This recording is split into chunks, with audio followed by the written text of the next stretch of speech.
Super blurry. I'm talking about where. This shows it's live. I just being live stream. Okay. Seat. To put tone is really kind of in a more visually directed role.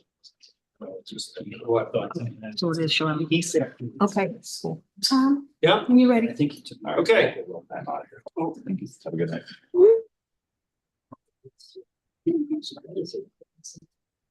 Exactly.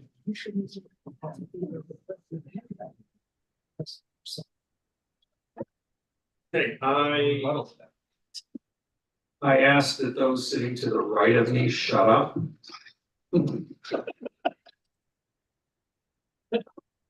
Oh, good evening.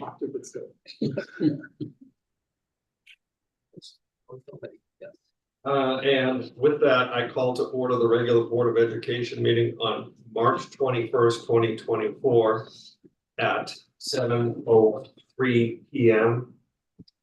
in the boardroom of Oak Park and River Forest High School. And ask for roll call. Mr. Brisbane? Here. Dr. Maharaj? Here. Mr. Arkin? Here. Ms. Williams Lee? Here. Dr. Livingston? Mr. Reinhardt? Here. Mr. Kowski? Here.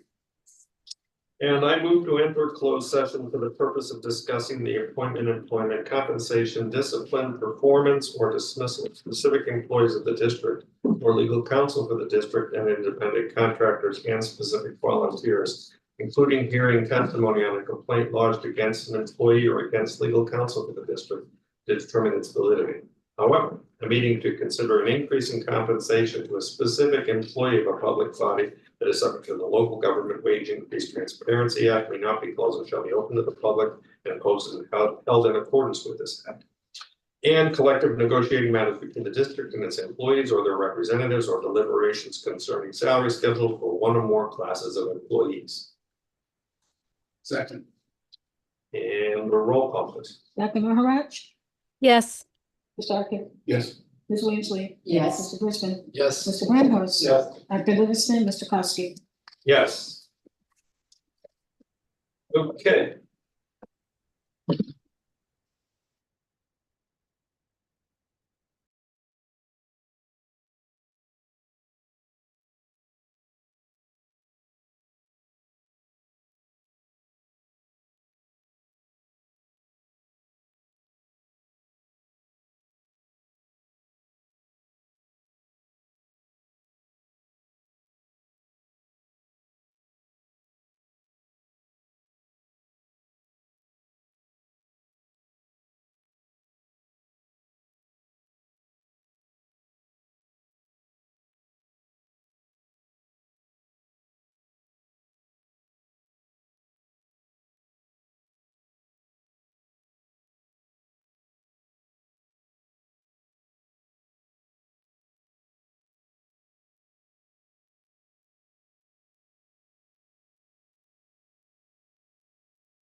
Hey, Marianne.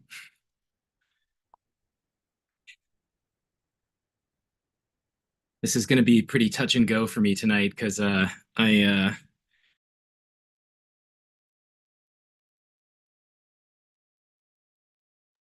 it's just us, right? um, so I had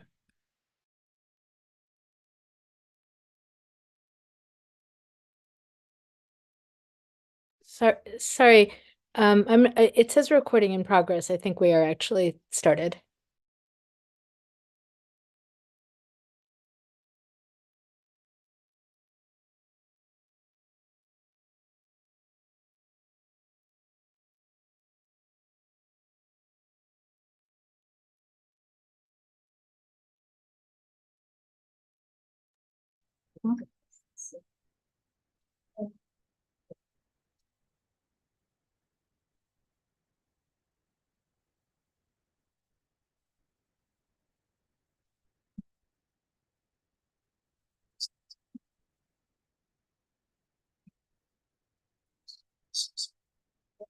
Yeah.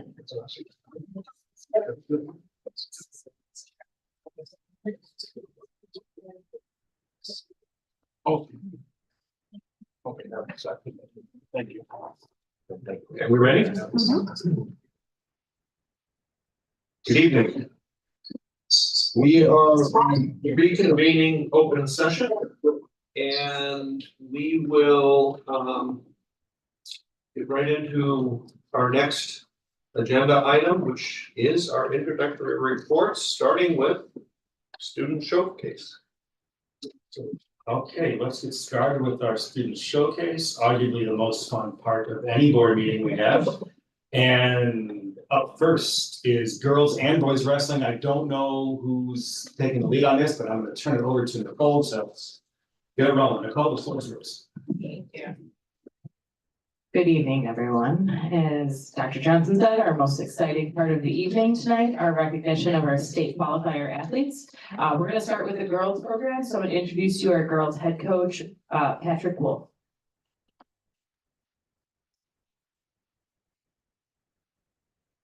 Thank you for having us. We had a really awesome season. We had 3 girls qualify for the sectional tournament.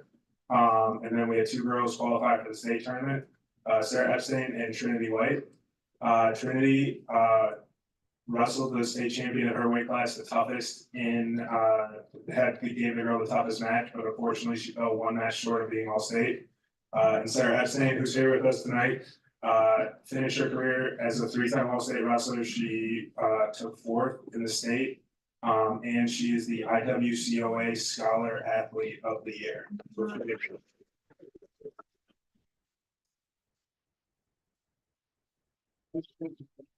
I also want to thank our assistant coaches. Philly Nash has been instrumental in recruiting and maintaining the morale. And she's her first year coaching wrestling, but she has been unbelievable. And then I got to also thank board member Arkin, who has been a mentor for me for a long, long time. And I just appreciate all his support, both on and off the mat this year and in the year prior. So thank you very much for having us.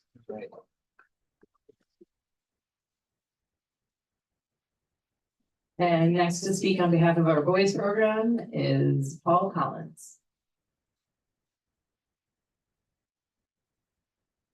Thank you all for having us here this evening. So this year was a pretty successful one for our boys program. Before I get into that, I want to give a quick shout out to Coach Wolf. About a year ago, I asked him to step up and fill a void as a head girls coach. The program had kind of been built up with the help of Coach Arkin and some other coaches that we've had in and out of the program. And Coach Wolf being a guy who is what they would call like a, kind of company man, really just kind of stepped up, and, it's a guy that I coach, and now we're good friends, we're colleagues, we're peers. So I just greatly appreciate the fact that he was willing to step up and really just kind of take on that role and bring a bunch of new girls into the program and try to help the girls that were already in the program achieve what they were looking for. So I don't know, I wanted to acknowledge his effort and willingness to kind of step out of his comfort zone, which is something we ask our wrestlers to do on a daily basis. So for him to do that as a coach and as a leader, I thought was pretty powerful. So thank you, Patrick. I appreciate that. So this year, the wrestling team, after a couple of years of not being, kind of at the top of things, we've been building and trying to get back to where we were competing for things that in my estimation or our estimation mattered. So this year we won our first conference championship since 2020. We won our first regional championship since 2020. And we won ourselves a team sectional that allowed us to be top 8 in the state as well. We have the majority of our 20-man roster here, so they can all stand up real quick.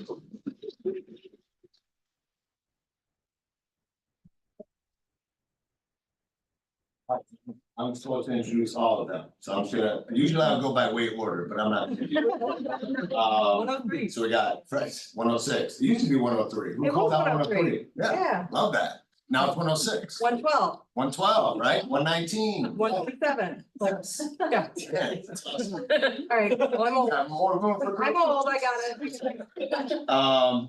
Freshman Zach Michaud, sophomore Aiden John Noyes, junior CJ Robinson, junior Ben Martin, junior Gabriel Rojas, sophomore Pierre Nelson, junior Terrence Gardner, junior Hugh Vannick, sophomore Isaiah Gibson, junior Tristan Kidd, junior Ryan Wozniak, senior Ruben Acevedo.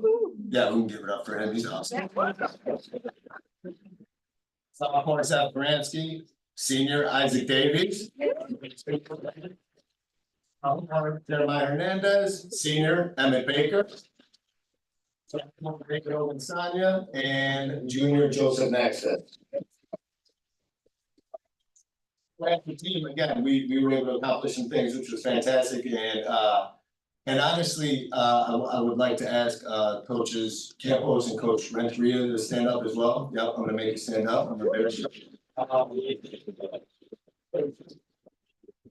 a few years ago, these two were standing in front of you all as state champions and all state wrestlers, and they were part of the 3 state titles that we had in the mid 2010s, I guess is what you call it. And this was the first year of them coming back and coaching, and they're working here as paraprofessionals as well.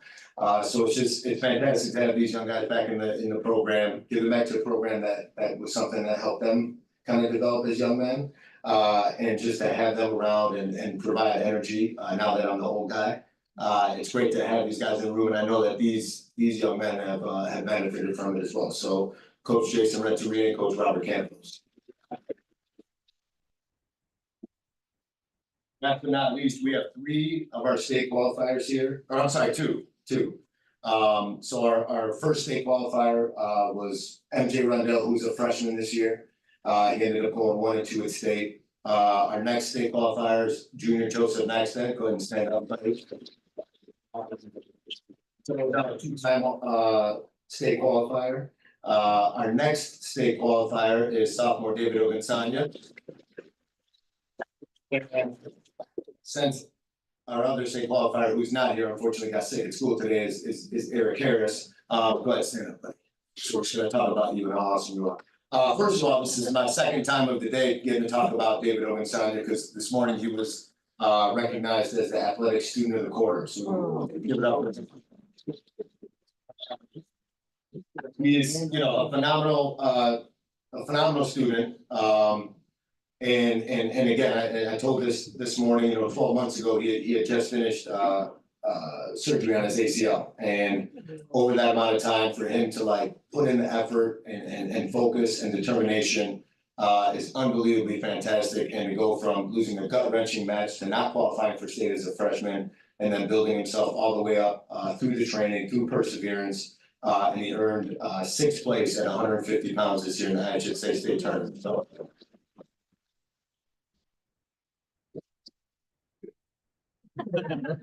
So that's that, I think that's all we have. So thank you all again very much for having us, and we will definitely see you all next year.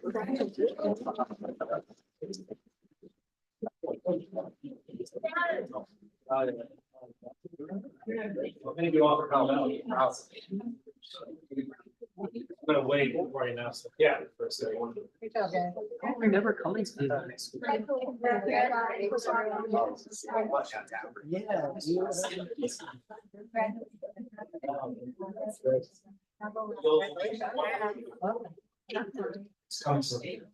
Yes.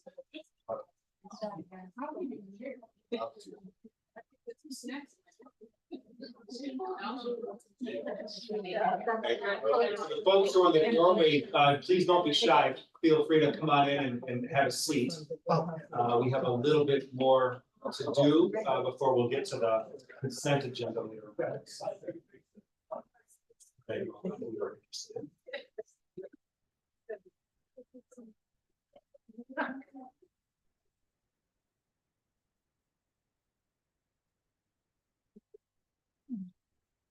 Okay, let's move on to our next student showcase. We have our junior research capstone is coming up, and Dr. Fiorenza is coming forward to introduce this new recognition, something that's never been to our board. Try to shake it up. Recognize lots of amazing things that happen here at OPRF. So in the English department, the junior theme is a capstone project that has students making a case for or against something that's incredibly important to them, the topic that's important to them. This is a long-standing capstone that has recently undergone some modifications to make it more meaningful and student-centered. And tonight I have Rex Ovalle here with a student to talk to you about the junior theme capstone.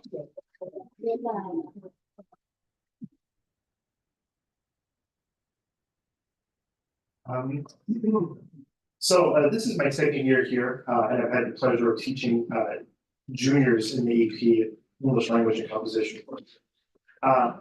And while I've never taught AP Lang before this year, I do have some kind of experience teaching research writing at UIC in some of my kind of graduate work. And it's like my favorite thing to teach research writing. Maybe it's like not other people's, but it's just my favorite. It's like you pick your own topic. Let's get into the weeds on this. So I was really excited to learn the direction we've taken the junior theme, which is this like kind of long tradition that we've had here at OPRF, is that it's this research writing project. And so research writing is at its core task of teaching a student to teach themselves, right? It's about teaching students to be interested in the world around them and teaching them to say something about that world. So where I'm a very cliched person, I'd probably say something about like teaching someone to fish or something. So I just, you know, my colleague uses the term constructivist, and I kind of agree with like basically the core philosophy of like my teaching is that it's about what students make in your class. And so I think the best way to kind of use this spotlight is to kind of highlight two impressive feats that were done in my class. I will mention when I talk about the page counts, my colleagues did warn me, you might want to put a page like maximum at the top. And I'm like, what's the most that I'm going to get? But these two students were just indefatigable in the process of just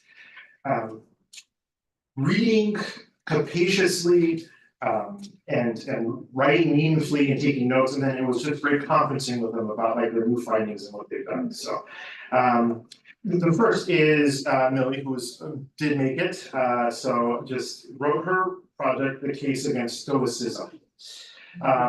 22 pages. Her junior theme was a capacious analysis of history of Western thought and the interconnected ideas that find their origins in Stoicism.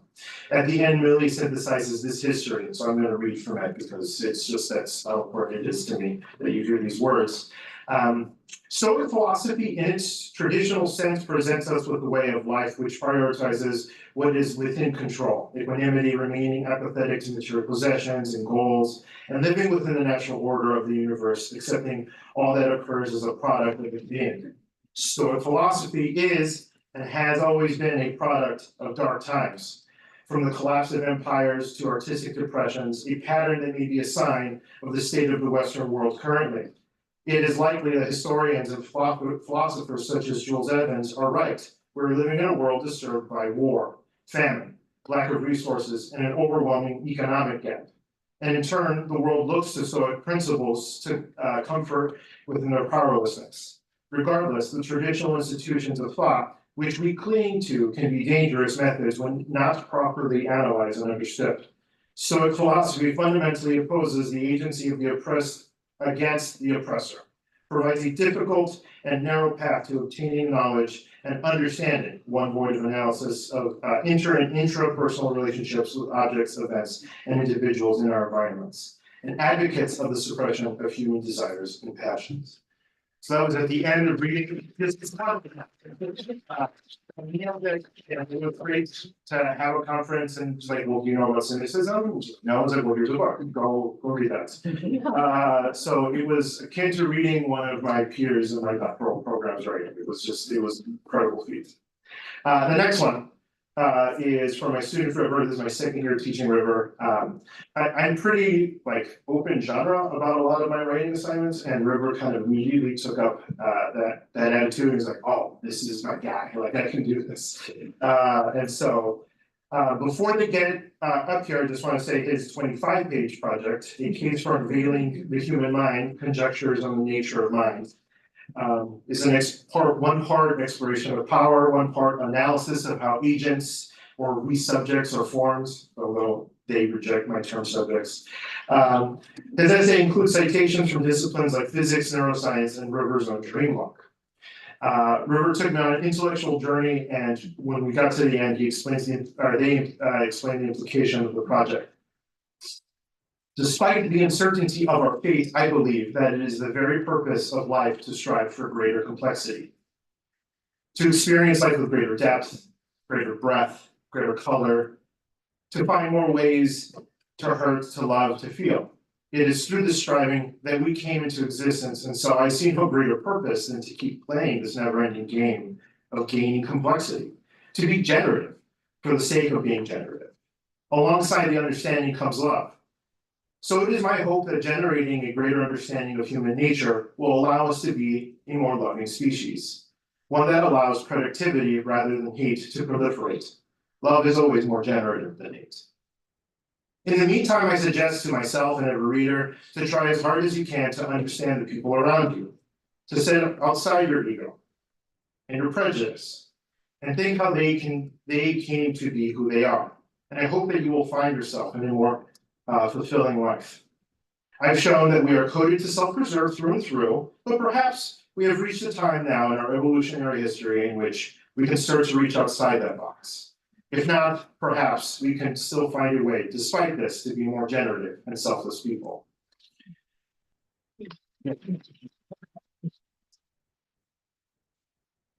I graded all my junior teams in one marathon sitting, and this is my second year, as I said, working with River, and so it's just like the end of that, when you read something like that, you just kind of cry. You're like, oh, I'm so proud of you.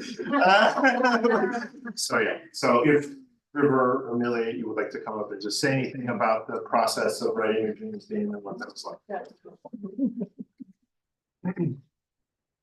Hi, I'm River. I just have a quick thing to say.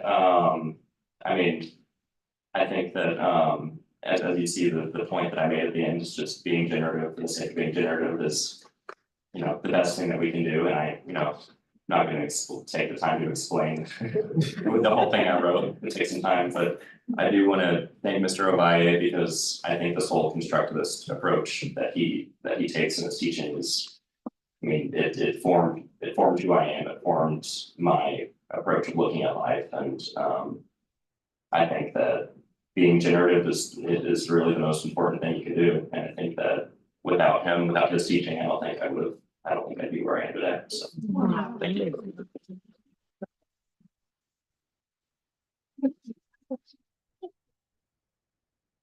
I just wanted to say one thing about Mr. Elias' teaching especially, and the junior theme as a whole. Both of these, I know English and history usually do this more than mathematics or like science-based curriculums that are more easily quantifiable. But the junior theme I really liked because it gave me a lot of freedom to explore the things that I liked, the way I like to write, the way I know how to communicate my ideas. And Mr. White helped me through that process in a constructive manner, adding on to my ideas, helping me explore new topics. But also he looks at work in a very qualitative manner, which I feel like is a lot more important in education systems in general than quantifying specifically what numbers your children will present. And that's all I have to say.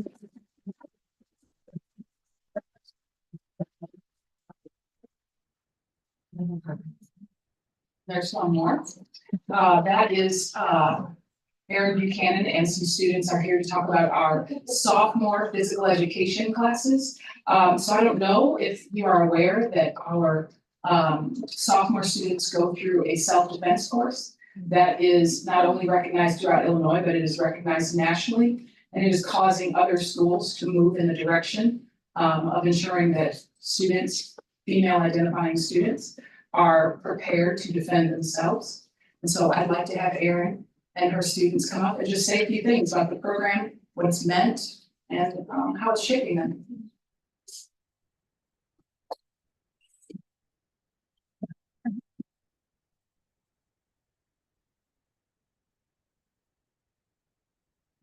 Evening. It is wonderful to be here to have this moment to highlight some of the amazing things that we're doing in the physical education department. I'm Erin Buchanan, PE and health teacher here at OPRI. And one of the lead teachers for our self-defense unit, our sophomore PE. It's a very unique curriculum where we have the opportunity to really start to have students reflecting first with the relationship itself, how that relationship impacts others that you are drawing into your life, that you are attracting, as well as going into healthy and unhealthy relationships. We discuss consent, coercion, dating violence, and we conclude our unit with our physical self-defense skills, which we actually just concluded yesterday through simulation. This is where we have trained aggressors. Some are faculty members who have gone through the training. We do have some Oak Park or River Forest police that do come help and assist us during this process if they're willing to donate their time and bodies. And so they were able to conclude the physical skills unit, executing their skills in real time in realistic scenarios, as we call simulation. So they undergone two scenarios. One was a walk by and one was a ATM, as we call it, bear hug from behind. So through the course of these weeks, they've been able to really craft their skills, and it was nice to see them feel empowered. So they were able to execute those and make their way to escape, because that's the overall objective. But I don't want to say too much more. I'm going to let our students highlight the impact that they had and what the experience was for them. Sophia Hernandez. Hi, thank you for giving me this brief moment to speak. My name is Sophia Hernandez, and I'm a sophomore currently in Ms. Buchanan's self-defense part of sophomore PE. Currently, I'm not aware of any other schools who are providing and instilling rules in students on consent and teaching laws on sexual violence specifically in our state. 2 out of 3 sexual assault cases go unreported. A tremendous part of that statistic is because many are left confused on what the situation actually was. It is so important to consider that this class tells young girls that they matter and imprinting them that the survivor is never in the wrong situations. In the world we live in today, it is so sad that and important that especially young girls are being taught how to protect themselves. Being able to learn to practice these motions in real time has made me and many others feel so much more confident if I would ever be in an emergency situation. The physical education department does an outstanding job of preparing girls on how to go about doing so while continuously being aware of the heavy topic they are instructing. Not only does Ms. Buchanan and simulation volunteers flawlessly teach self-defense, but the bonds these educators make with students will last a lifetime. I know not only I, but many other students in the class were brought to tears by the kind words shared by Mr. Singletary and other volunteers the day of our simulation. The significance of the class will not be forgotten by myself or my classmates.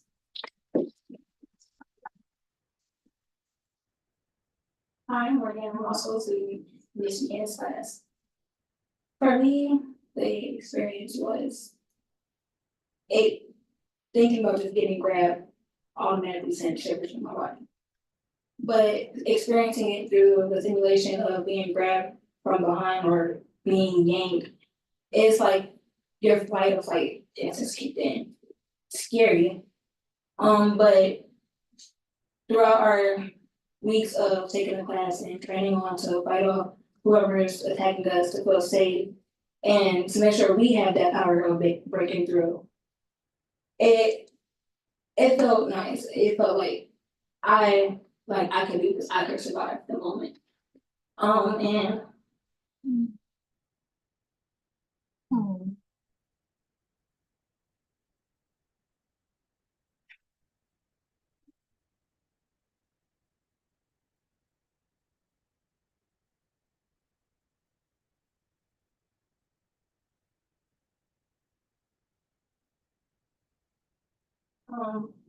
Mr. Singletary and all the other teachers that helped, they like they made me feel safe, even though they were the ones grabbing me. I felt safe in that moment because I knew it wasn't real, but I was able to protect myself by also one who was bigger than me, heavier than me. That's what I experienced, and I'm glad that OPRF is teaching the girls throughout the school to finish those, like, we matter. And I'm glad that I got to share that experience with Mr. Singletary and Ms. Buchanan.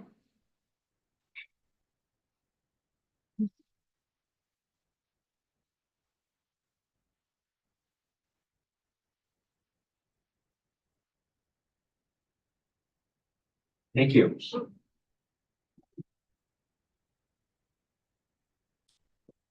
Yes. Well, next up is our student council liaison report. Hello, I wanted to start off by talking about the inclusion assembly from last week. I wanted to talk about how positive of an environment it creates for so many students.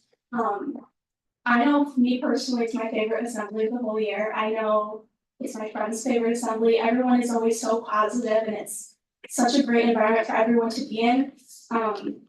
It's also a really great way it's a really great way to support kids in the teen program. It's also a really great way to promote Special Olympics. And I think as a whole, it really brings the school together. And just having like all the students in one room, being able to just be like happy and supportive all together was a really great experience. And it's definitely something we should continue forever. I love it so much. Next, I want to talk about how we're starting to prepare for officer elections for the next school year. I'm sad to leave, but I'm excited to see the new kids come in and see what they get to do. We had the running presidents for this year come in and run a meeting. So we have 4 possible presidents running this year, and they each ran a different part of the meeting, each got 15 minutes. And during that time, we actually started talking about next year's homecoming and a actual possible spring or like late winter dance to also happen. There's been a lot of talk about having another dance in the second semester. Lots of students have been wanting that to happen. So there was a lot of talk about themes and ideas for just decorations, just to start getting that rolling, because we like to have homecoming really planned out as best it can be at the end of the school year prior, because homecoming happens so fast. The next year is going to have it planned out. We're really just excited to keep going and going through the end of the year. Yeah, we got 2 more months left, and so I'm sad to leave. I'm graduating, so I'm not ready to go, but I'm really excited to see what student council continues to do. I'm definitely going to come back and visit, but yeah, thank you. Thank you.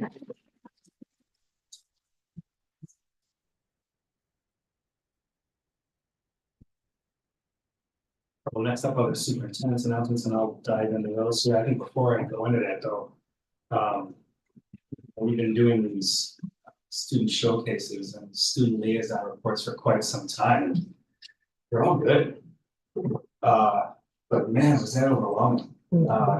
So many fabulous, wonderful things going on at OPRF. It's just so special to hear them reflected out so authentically from the students who are experiencing it on a daily basis. It's just so special. So I want to give a shout out and thanks to all all the students and those who came.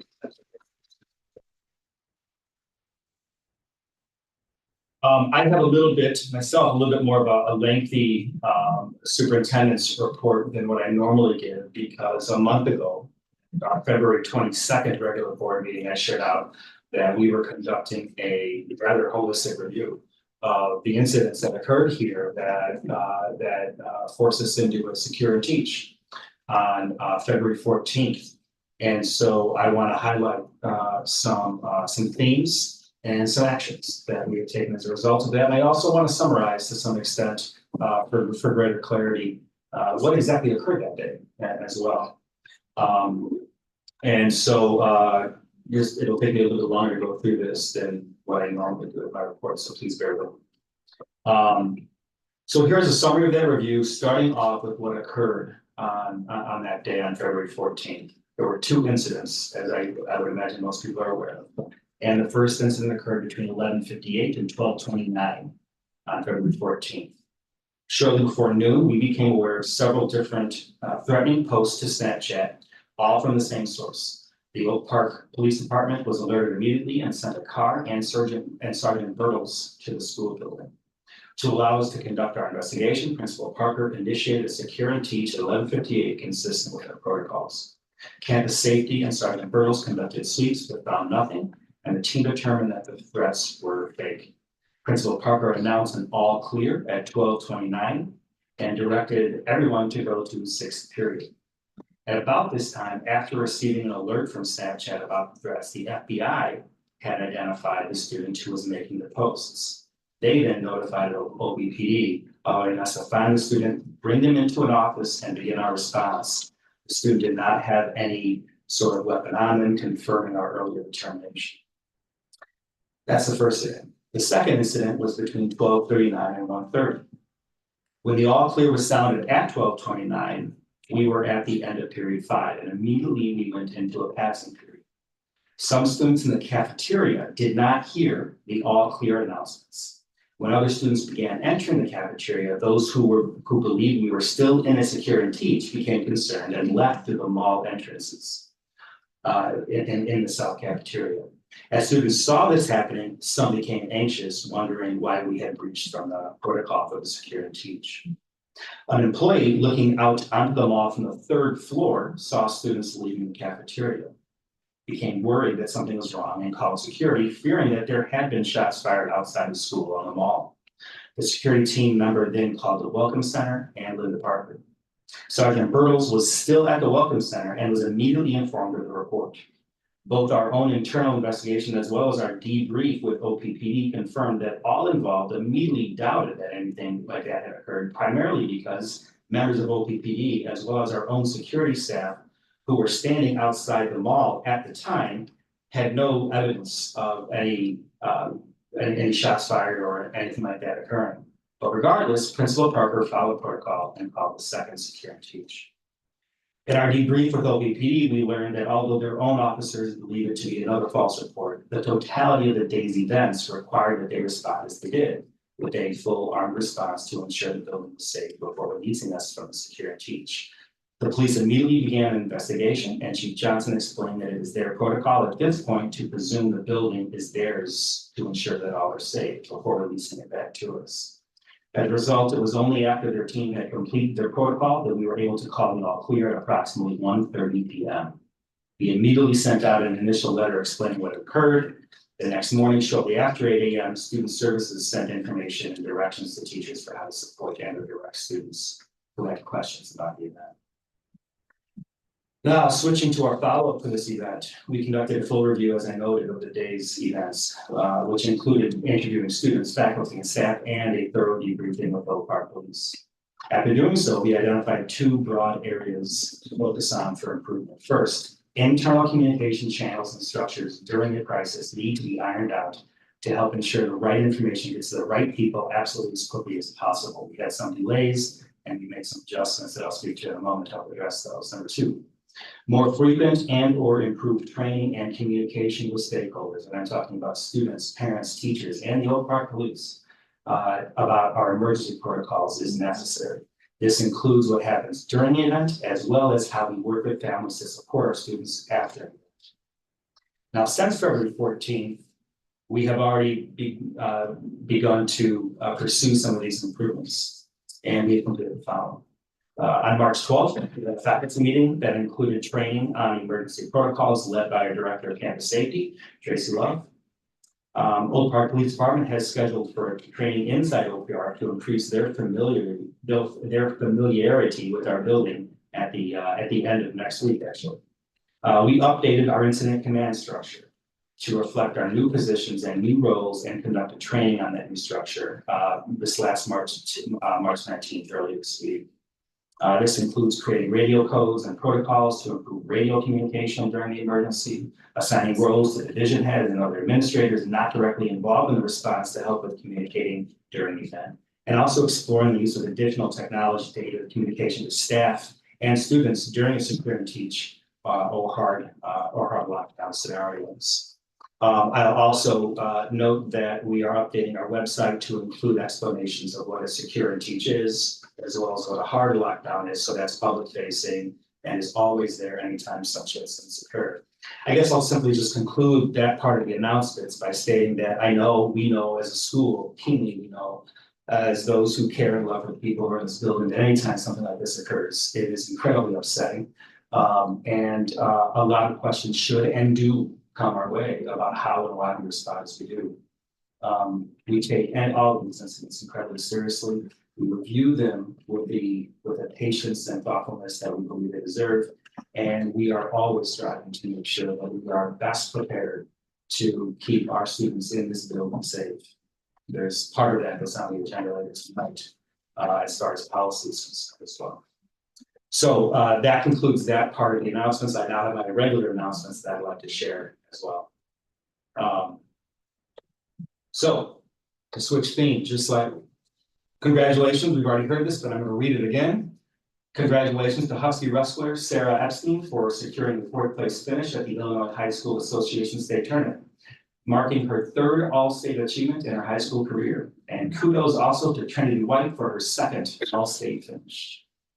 Congratulations to our 16 investigative research, design, and innovation students who presented at the Illinois Junior Academy of Science paper and poster symposium. Remarkably, all 16 qualified for the state competition in May. All 16. Good luck to Jenna Ahn, Noah Campbell, Julia Castro, Elora Chinchillo, Ann Cloud, Sahiba Dillon, Dee Epstein, Abby Falkoff, Amelia Hammersley, Jessica Lee, Belly Lubachek, Denon Perry, Rachel Sang, Marina Solom, Katie Staub, and Bianca Summers. Also, congratulations to the Science Olympiad team for its impressive performance at the regional tournament. Remarkably, every team member won a medal in at least one event. The varsity team took 3rd place, earning a spot at the state tournament in April. Good luck to the junior varsity team, Ian Buchanan, Gabby DeSantiago, Rose Drab, Dan George, Will Pagey, Sydney Coe, Rachel Kralik, Finn Lutz, Ainsley McConnell, Sadie Parkinson, Denon Perry, Bella Saylor, Ben Strafer, Octavia Torres Boyanowski, and Elsa Wakilis. In addition, the JV team took 1st place in its division. Congratulations as well to Jenna Ahn, Elsa Berth, Jefferson Cordes, Alden Field, Aiden Gold, Ren Goodfried, Evan Grant, Allie Hummer, Bella Kessel, Emerson Lewis, Nicholas Powell, Ruby Slocum, Ruby Walker, and Maggie Ziegler. And finally, congratulations to the Rooted and Radical Poetry Festival Slam team. And that's such a cool name, I'm going to say it again. Congratulations to the Rooted and Radical Poetry Festival Slam team for their standout performances at Stage 773 in Lincoln Park and the Beverly Arts Center. For the 2nd consecutive year, Mia Rodriguez made it to the individual semifinals and received the OG Award for consistent poetic excellence and leadership. So congratulations to all Huskies. Again, so many fabulous things happening at OPRF on a daily, weekly, monthly, yearly basis. So congrats, everyone. Thank you, Dr. Johnson. And our next report on FOIA, Lisa. 14 submitted. 10 resolved. Thank you. Okay, our next segment is employee and student recognition. And so let us begin that. So today we are pleased to continue our employee recognition program for the 2023-24 school year. The employee recognition is sponsored by Oak Park Bank, a Wintrust community bank. Chris Griffin. Okay. So he's not here to present the guest. So we'll skip that and we will begin with our recognition. First, we'd like to congratulate Faith Nelson, a science teacher who was selected as Teacher of the Month. Here are some of the highlights from the nominations received for Faith.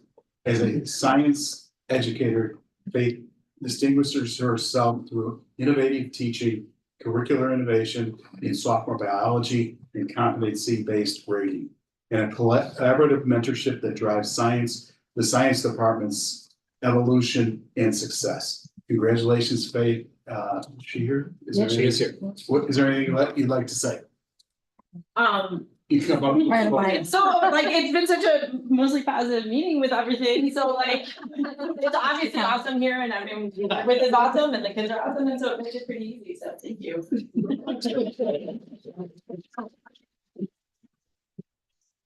And so I see Faith every once in a while, and she's a fellow Illini alum. ILL. That's right. All right, so you read this. Okay. Oh.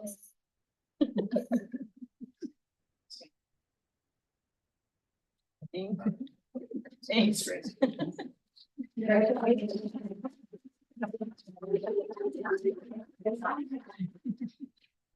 Okay, next, we would like to extend congratulations to our Employee of the Month, Carolyn Ciparoni, Lab Coordinator for Science and Technology. Here are some of the highlights from the nominations received for Carolyn. Carolyn's unparalleled dedication shines through her meticulous lab preparations, pivotal role in new curriculum rollouts, and inventive problem solving, ensuring OPRF science labs are models of hands-on learning excellence. Congratulations again, Carolyn. Is there anything you would like to say? Yeah. The science department is full of rock stars, as you can see. Just one of them out of the, I don't know, 30 that we have. And I love coming to my job every day because of them. So I don't work directly with students, but I see these guys teaching them every day, and they're pretty awesome. And I'm fortunate to work alongside them.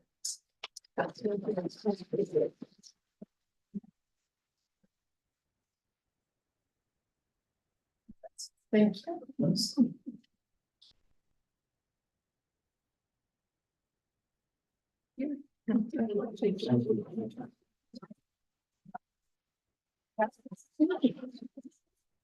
Next, we want to extend congratulations to our Volunteer of the Month, Cherie Johnson. Here are some of the highlights from the nominations received for Cherie. Cherie excels in her leadership of the OPRF High School Scholarship Committee, tirelessly securing scholarships, ensuring equitable access, and significantly reducing college costs for numerous students with her dedicated advocacy and support. And I'm going to go slightly off script because I was in a board meeting with Cherie last week where they announced that almost 100 scholarships have been awarded. They're going to be awarded May 1st, and that is due to Cherie and the entire board's tireless work over the past year. So congratulations, Cherie. Is she on Zoom? She is not on Zoom either. Congratulations, Cherie.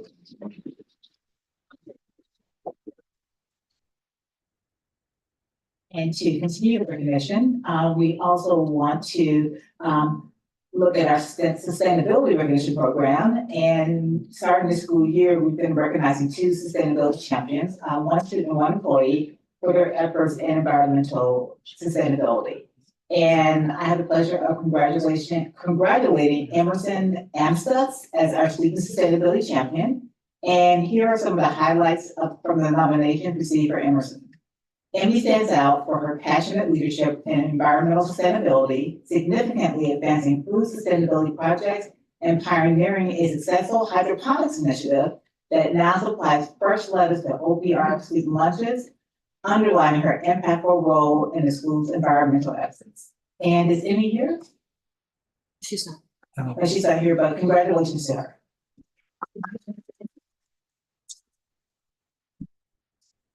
And lastly, the staff sustainability champion of the month is Lady Raven? Lobby, thank you. From the English department. And here are some highlights from the nominations received for Lobby.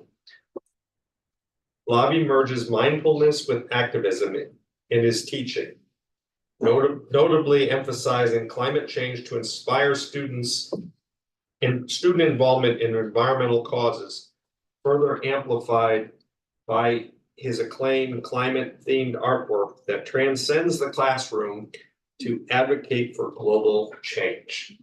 Congratulations, Lobby, and no? Okay.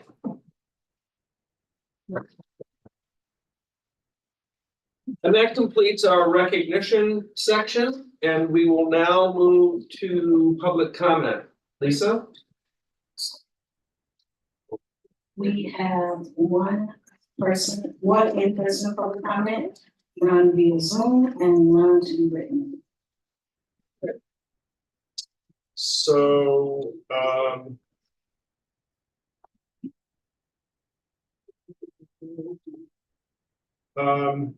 public comment is, please limit public comment concerning matters within the jurisdiction of the board to 3 minutes. And this section is not intended to be a dialogue with the board. And if there are questions, expect up to 2 weeks in response. So if we may have. Our person is Nancy Schroeder. Okay. Hi, and happy World Down Syndrome Day. My name is Nancy Schroeder, and I'm a mother of 3 children in D97, future Huskies. And I'm here on behalf of the local chapter of Moms Demand Action for Gun Sense in America. We moved to the area in 2018, and a school of this size, regardless of all the really wonderful things that I've heard tonight, it intimidates me. My high school had 900 people. My college was the same size as this school, so this is much more densely populated because we have a much bigger campus. So in 2019, I had my first opportunity to be on campus. My son Ian, who has Down syndrome and was 3 at the time, did a reenactment of Rocky with then senior Naz Bryant. I don't know if anybody saw that.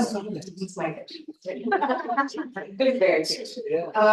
So it was to raise money for Special Olympics. So tonight I've heard Special Olympics mentioned. I've heard my son did Little Huskies wrestling. This is a great night for me to be here. It was super cute. They ran through the hallways, but it did nothing to ease my intimidation. I was still extremely overwhelmed by these halls. In a school of this size, I think about the numbers. Because it's this big, my daughter will have a bigger pool of phenomenal athletes competing for her spot on the soccer team. Keep that in mind. My kids might find it harder to find their people in this kind of school.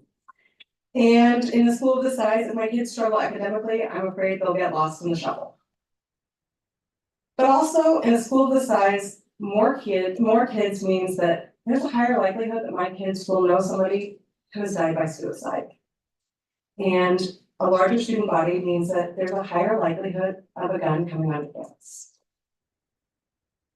Now, I'm sure that concept, a gun on OPR's campus, invokes some imagery and emotional reactions from each of you. But I want to take the time on World Down Syndrome Day to remind you that not all of us can run for our lives.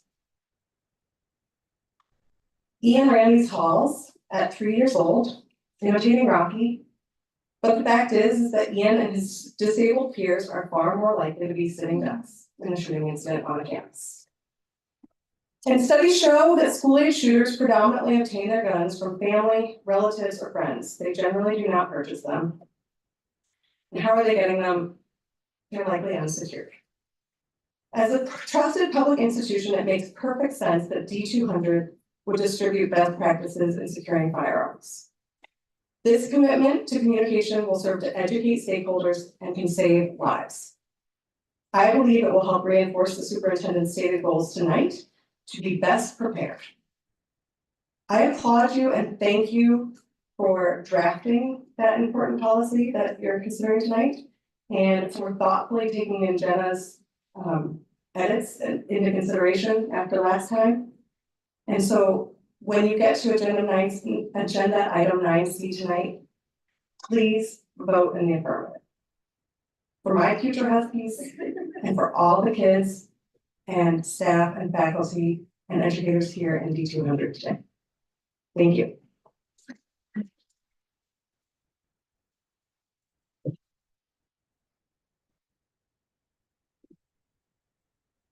Thank you. That's it. Okay. So our next item, the action item, is our consent agenda. So before going through it, are there any consent items that board members would want to pull for discussion?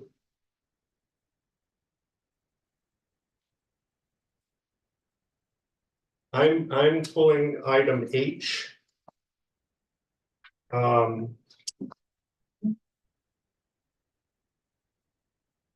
so I am going to read the items collectively that we are voting on. So I move to approve the consent items as follows. A, approval of open and closed minutes of February 22 and March 7, 2024, and a declaration that the audio tapes of the closed session minutes of June 22 be destroyed. B, approval of the personnel recommendations, including new hires, assignment changes, job shares, resignations, and retirements. C, approval of the following policies for second read and action. 4.171, secure gun storage. 5.5:240, suspension. D, approval of the January 2024 Treasury report as presented. E, approval of the January 2024 financial report as presented. F, approval of the February and March 2024 check disbursements and financial resolutions, including the payroll resolutions for April 2024. G, approval of the renewal of the IHSA membership for the 2024-2025 school year. And I, approval of 2 new English language learner courses beginning in the fall of the 2024-2025 school year. Can I ask a question? You're just gonna vote on it now, or if I wanna ask a question about an item, do I have to also request to get pulled as well? Pulled. Can we pull, 9 Charlie, the secure gun storage item?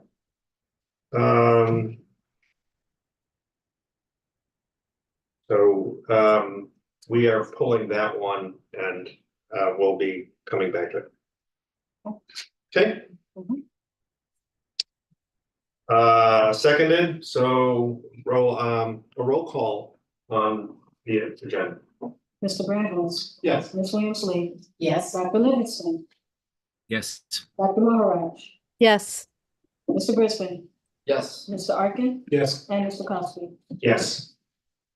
So all pass, and we will now revert back to item C. So now I move to approve the following policy for second read and action, 4:171 gun storage, secure gun storage. Second. And discussion. Very minor issue. I just noticed there's a strange footnote at the top. It says footnote 6 that doesn't correspond to any of the footnotes at the bottom. Oh, I see the number.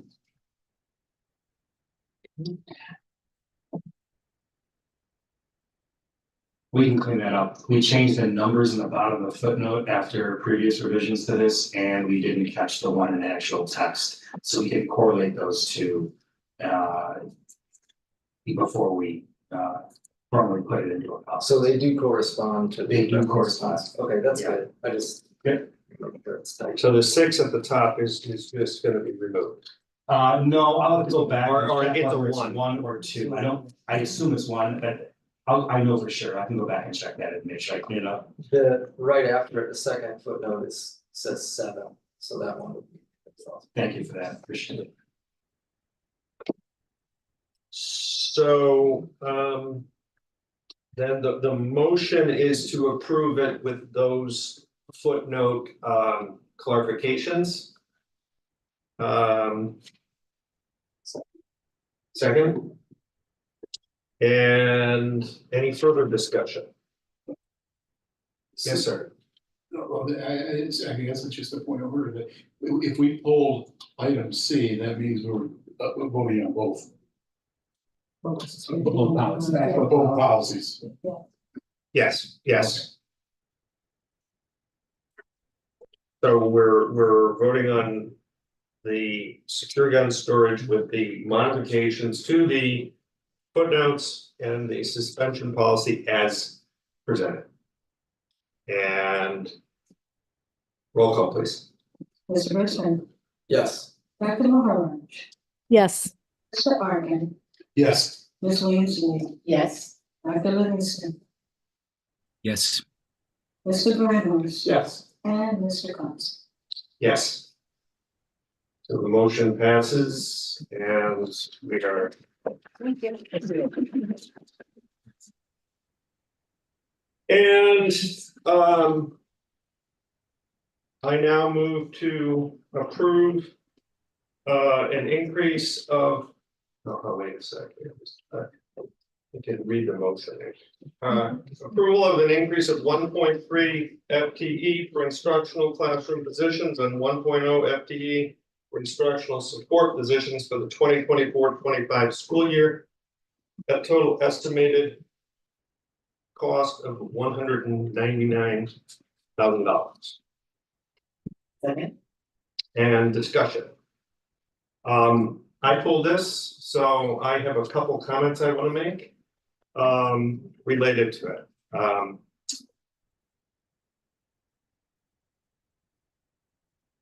As a board member, our role is to make fact-based, informed decisions that are in the best long-term interests of our students and community. And I don't really care to be, let emotion drive my decisions, but let fact drive that. This specific motion is a resource decision that impacts students and impacts the long-term financial decisions of the district.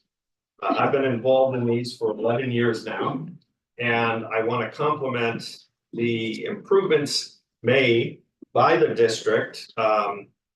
At one point, resource requests came left, right, they were not presented all at once, so they've been unified. We put in place the evidence-based funding model, which is used to guide these decisions. What concerns me is that there's a potential disconnect between what has happened historically in terms of resources and what we're hearing and what's in our financial models. Discussions on how we are increasing staff versus what's in our financial models don't seem to necessarily be in alignment. Our enrollment model is in question. And these are the two tools that are used to really help predict and manage our long-term finances.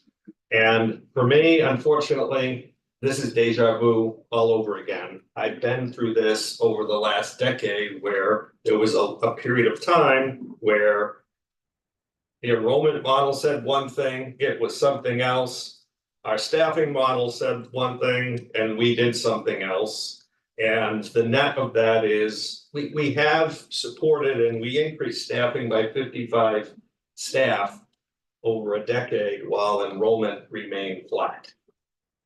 which was not in what our financial model was. Fortunately, we had the resources to support that and it worked, but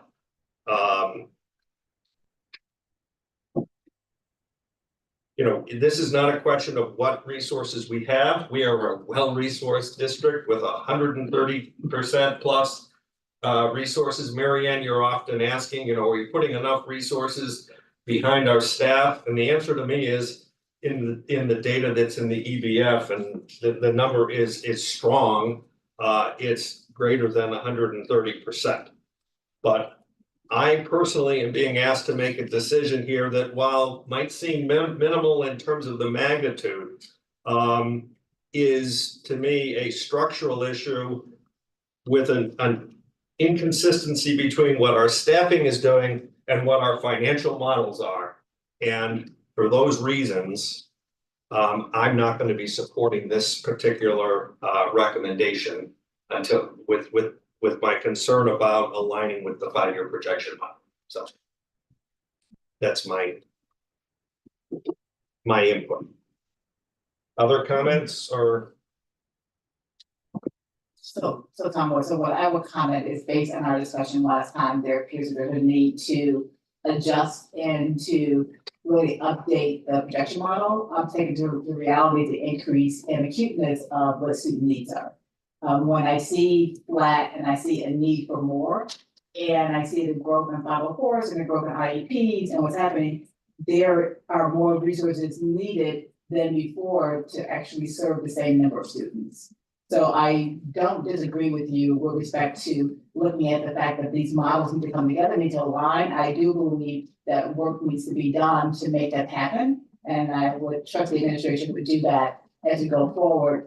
However, given what's happening with the data about students, I do believe that we need this. Audrey speaks for me. That's exactly what I would say, but she said it better. Okay. Just when we were discussing this, I'm trying to think as we get ready for the next upcoming round of projections that get done, and I see the need really stems from the fact that you increase FTE really for one of two reasons: either you have enrollment growth or you have programming growth, programming needs. And what we plan to do just to adjust this going forward to allow for consideration for the years that programming or student needs grow at a rate that's different than the actual student population is build in a contingency amount each year for staffing. That way, if on a year like this where we see, we need 2 FTE to address a growing EL population and then support the number of 504s in our district, it wouldn't completely disrupt and upend our financial projections. I think I would agree that the way the projections are now, they force us to be a little bit reactionary. What do we, what do the fund balance impact, what kind of fund balance impact comes from these additions? So here we saw that it was less than a 0.2% impact over the 4 years. But then also what we're going to start adding into, just to help the board feel more comfortable as they make these decisions, is what number of FTE at a certain level would get us to a 1% change in the fund balance, and that's the 0.2, just to help really create the full picture for when you make these decisions going forward. Yeah, and I appreciate that. But again, I just say that this has been a long, drawn out issue, and the model, which the projection model, which predates any work we've done with the evidence-based funding model, a lot of dialogue on it, and it was handled mechanically such that it was really tied solely to enrollment, okay, and yet we had these other needs and requests were to, okay, you can't just talk about it. You gotta have alignment, and that's what my the reason for my lack of support at this time, because I've been there enough times. And so with that, I think we are ready to call the vote. So I want to give you my 2 cents. Oh, I'm sorry, I didn't see that. Don't mind. So when I was annotating this one at the bottom of page 2, I wrote incomplete because it's missing a budget context. It's missing the context of in what ways do these additive FTEs conform or not conform with our budget forecast? So my take on this from a big picture standpoint is, not at this moment, but I think more broadly, we ought to revisit how often do we update our demographic forecast inclusive of level of need in addition to just pure student count. What's the typical accuracy rate of demographic projections, typical accuracy rate of programming needs, and typical accuracy rate of our staffing forecasts? Lastly, going into the operating rhythm document, we've got these norms and document that it was kind of a Frankenstein, and I've been tasked with breaking that apart into norms and operating rhythm, so I'm working on that. But I think an element of the operating rhythm document needs to be, we have to provide the administration with a template or a checklist that they can use to make sure they always include basic information to all reports and requests, inclusive of historical background, i.e. the trends. And then secondly, how does this research request or initiative affect our 5-year model? I think maybe if we have that part of a standing routine to our methodology, we'll have fewer cases like this where you're feeling like, there's some unanswered questions in these kind of resource requests. Any others? Okay. Then I just wanted to check on, I will ask you to call the roll, please. Dr. Livingston, Yes. Ms. Williams-Lee, Yes. Mr. Brisbane, Yes. Dr. Maharaj, Yes. Mr. Brandhurst, Yes. Mr. Arkin, Yes. and Mr. Kosky. No. But don't I get 10 votes? No. No, it's identical. So the motion passes and we will move to, thank you.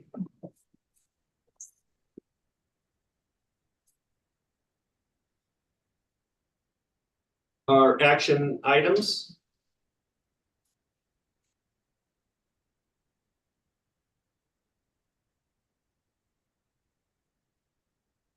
Great. So our first action is I move to approve the resolution authorizing dismissal and non-reemployment of teachers hired under a temporary contract. And ask for Second. and any discussion?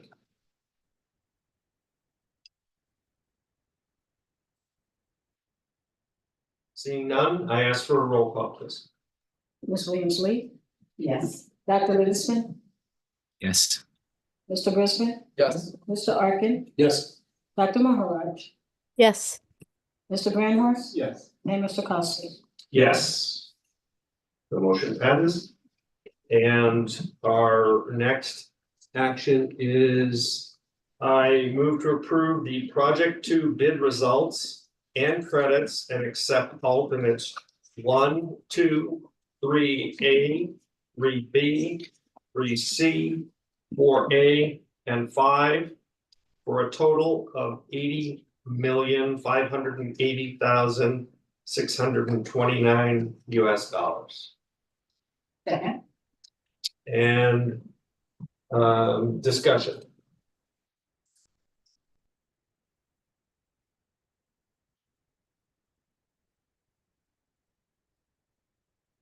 So. Good. You went through those alternates pretty quickly. Can you? That 1, 2. 1, 2, 3, A, B, and C. 4A and 5, which was the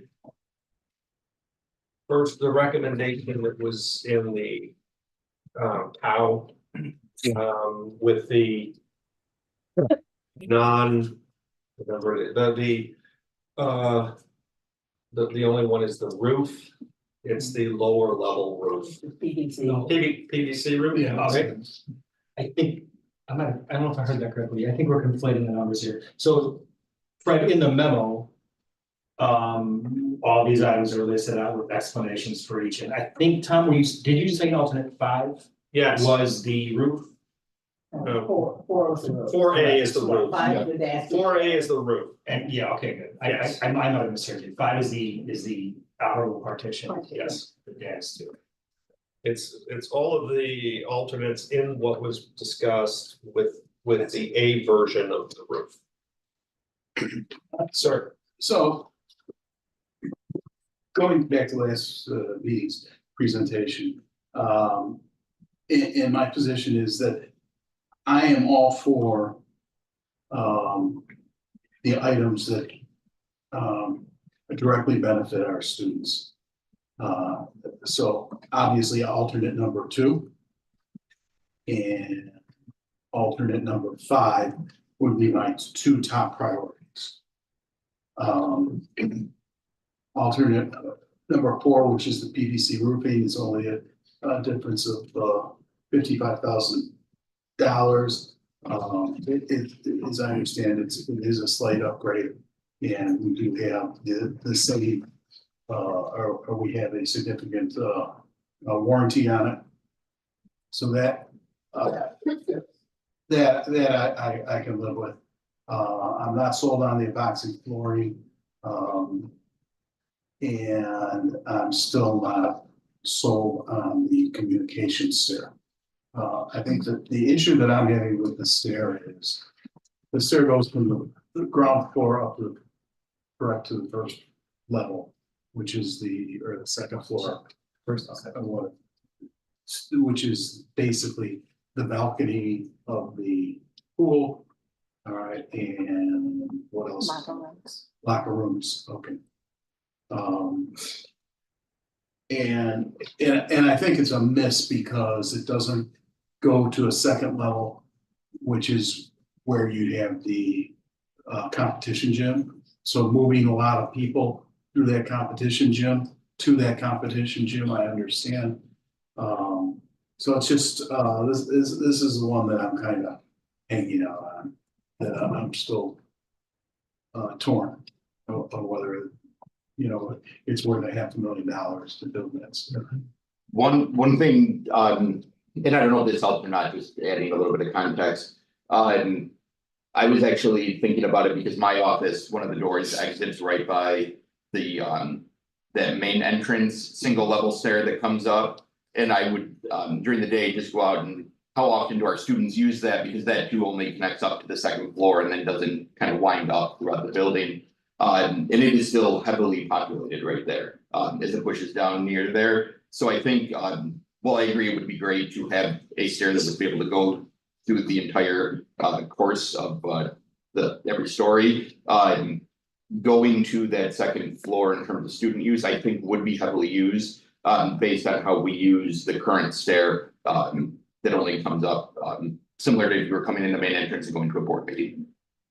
And I will say that if we had been able to make it work with the floor plan and the feasibility bringing all the way up to the third floor, we would have it at this, but we didn't have the space and the ability to bring it all the way up there, so this did what it could. So, from vote standpoint, your choice is, you may make an amendment to the motion, at which point we would need a second to have a discussion and vote on if you have a modification to the amendment. Are you going down that path? You expressed your. Well, I want to hear what the rest of the board says and thinks, and then maybe Okay, there's consensus on. That's fine. On something here. Right, I mean, in terms of thinking about our last conversation and just the criteria that this meeting is, that's what I heard from the administration last time we spoke. That from a movement, from an egress standpoint, that it would be used, it would actually help alleviate some of the traffic on the corner of stairwell. So I heard this one as very much being something that would be a benefit to the students. And I think about the roofing and the flooring, and the team can correct me if I recall this incorrectly, it's also help with maintenance. It helps with maintain the building, and that's something that I don't think should be overlooked in terms of keeping the school where it needs to be, having no more than 2 roofing materials, so that that's less, so I think that's less work. And then for what I'm saying about the epoxy, that also would help from a maintenance standpoint as well.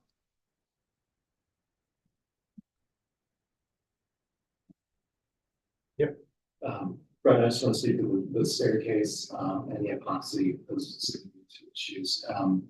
Yeah, the administration has made an assessment about the student use of the staircase. And I don't think that, any of us are in a position to second guess that assessment. There to the administration is telling us the students are going to use the staircase, that it is going to be useful in providing a safer environment after events, that it's going to provide an enhanced public experience, but that it's the student use during the day that I keep coming back to. I do think that it's going to be used by students coming out of the north part of the campus into this new building from the first floor.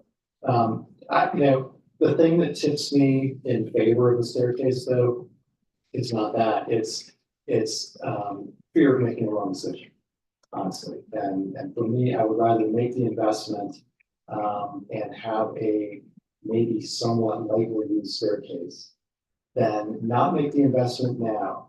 And a week into our experience of the new building 2 years from now, we walk in and we look at the stairwell in one corner and the stairwell in the other corner, and we say to ourselves, oh my God, we should have done the staircase. We really made a mistake. Because this is one we can't get back. Either we get it right now or we don't get it right. So that honestly is what's tipping me towards a yes on the staircase. I trust the administration and their assessments, but I keep coming back to that. The epoxy, to me, I'm not sure I understand the concern there. That seems like a no-brainer. It helps with maintenance. It helps the floor look better for a longer period of time, and it's not that much of an investment. So I'm a yes on everything.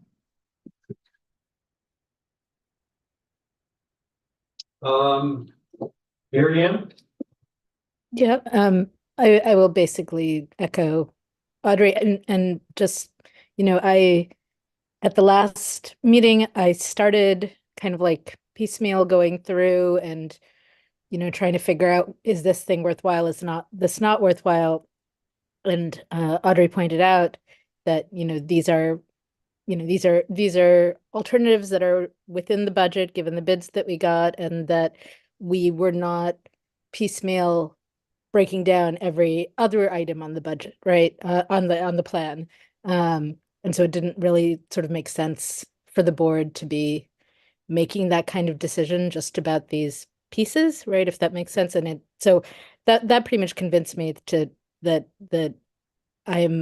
we set a budget, it's within the budget.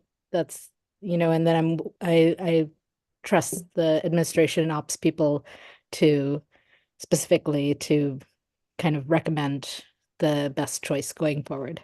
So that's where I am. I'm a yes on it.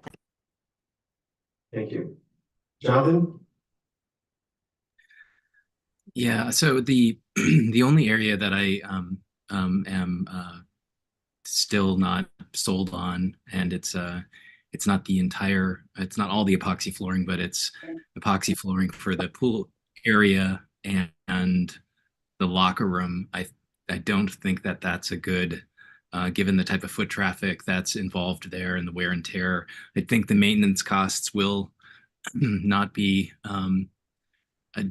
I don't think it fits well in looking at it from a cost benefit analysis perspective. I think it makes a lot of sense for the pool deck without question, given the type of foot traffic there and how slippery the surfaces will be. But I'm not sold on the other, on B and C for epoxy flooring.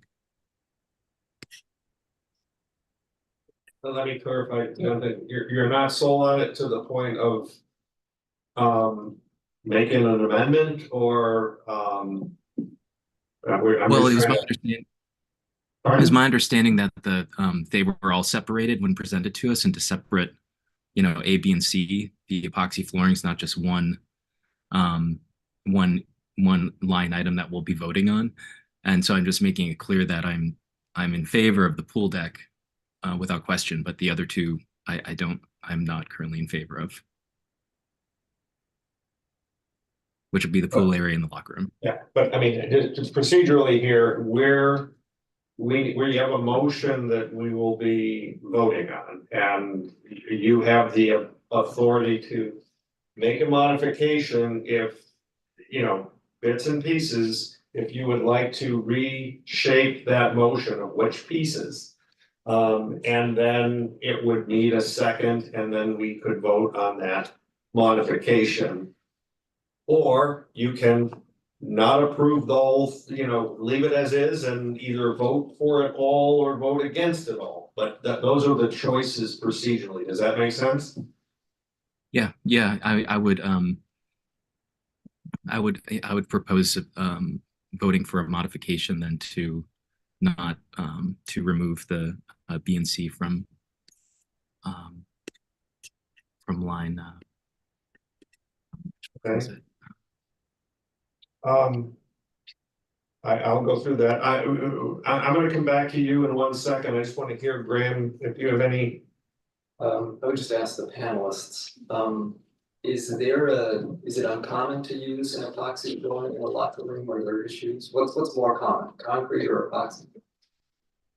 We try to put it in whenever we can. It's not absolutely required, but it's definitely preferable for the reasons that were outlined in the memo. But that, because it's not absolutely required, is one of the reasons that it was on the list of alternates is something. So it is more desirable. We try to do it whenever we can. And you're saying that's true whether we're talking about a pool deck or a locker room? So the more wet the area, the more preferable it is to have it. So we haven't actually included it at the upstairs locker rooms that wouldn't be getting wet.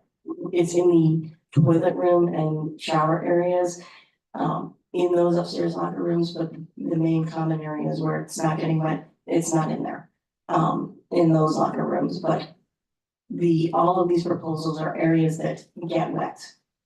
Okay. So the places you're proposing to add the epoxy are in places that typically don't. Correct. Okay. And then my last question is, if I recall our discussion last time, this menu of options aren't new bells and whistles that we're deciding to add in. If I remember correctly, these are things that were desired but had to be subtracted prior to going out for bid. And then, thanks to the procurement effectiveness of Tony and the good people from Gilbane, you were able to find the funds to allow us to restore these items that were always originally part of the basic set of wants for this project. Is that correct? That's absolutely correct. Thanks. That's your case. I rest. Who's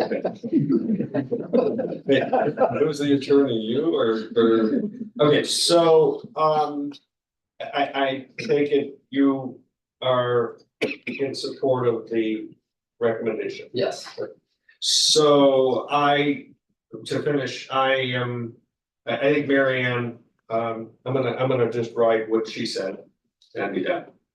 So keep it short. I think I might have personal preferences about liking this or that, but from a process standpoint, I am trusting that the administration has looked at what the next set of needs are to bring in, and I would be in support of that. So now we come to lap 2, which is Mr. Arkin. Fred, are you now interested in a amended vote?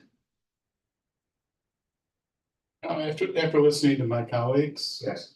Yeah, I can vote on this. Okay, thank you. And Jonathan. Yeah, I just echo Fred's. There's no point in proceeding otherwise. So Okay. I definitely am in support as well. So with that said, I believe we are ready to call the roll on the motion as originally presented. Lisa? Mr. Arkin, Yes. Ms. Williams Lee, Yes. Dr. Livingston, Yes. Dr. Maharaj, Yes. Mr. Grandhouse, Enthusiastically, yes. Mr. Brisbane, Yes. and Mr. Costi. Yes. The motion passes. And we have one last action item, which is I move to accept the summer 2024 CIP work bids, including alternate 1, and award the projects to Parkway Forming and Courtesy Electric Incorporated as presented. Second. And is there any discussion on the motion? Okay. I just have a question for Tony, in terms of some of the repairs to the vault due to the flood. Where do we stand with the insurance claim, and is any of this going to be recouped? Sure. The claim is still open because we have not completed the final process of all of this, which is to have it's a big undertaking to have those generators that were blown out disassembled and removed. Not something we can do with students in the building, so that will be happening over the summer. Then this will close. What is being reimbursed to the district is anything that takes us back to the condition of what we previously had, where a lot of this vault is a modification to what we had, so then that would not be reimbursed. Jeff, I don't know if you want to kind of get into some of the specifics here, but we worked through that with the insurance. You're saying it's an upgrade? Yes, to make sure that this doesn't happen again. And it's an upgrade that's not required by law or ordinance. It's not required by the village that we were grandfathered in an ABC, so now we have to, no. But the removal of the remover of the transformers, is that a part of the insurance claim? Because I think debris removal usually. We're in similar to how I've answered questions on the claim before. I highly anticipate that it's something that will be added to the claim, but I can't say with 100% certainty until they review the document and then give us the final green light. We have the check, but all indications are yes, this is something that will be part of that claim. So I guess what I'm asking is, of this recommended budget, is there a portion of it that could be recouped as a part of the insurance? I would say that as Tony just said, the actual removal of those transformers, I think we'll get reimbursed for that portion of it.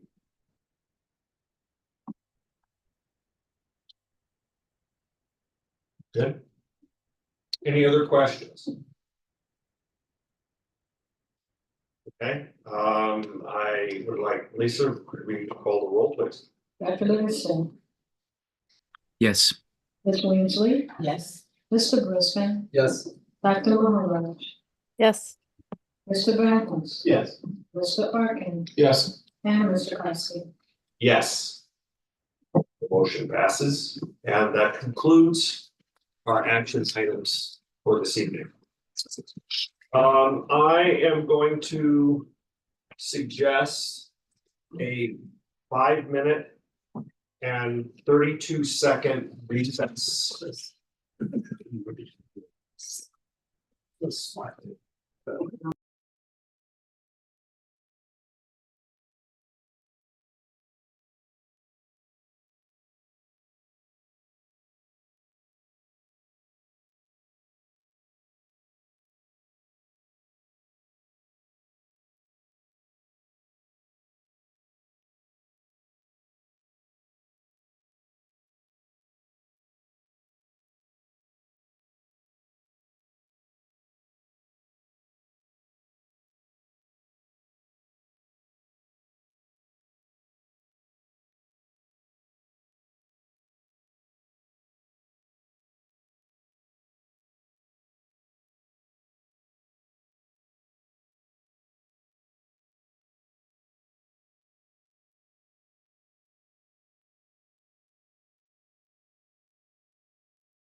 Oh, perfect.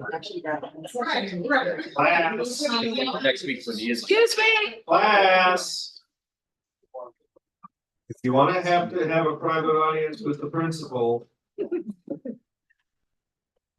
Okay. We are moving on to our next order of business, which are our two discussion items.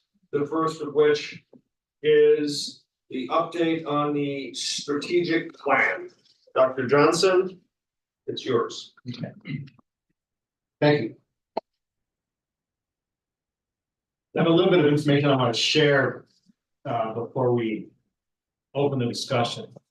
But I want to highlight before I do any of that, that there really are two kind of categories of discussion with the strategic plan today. Number one is the plan itself.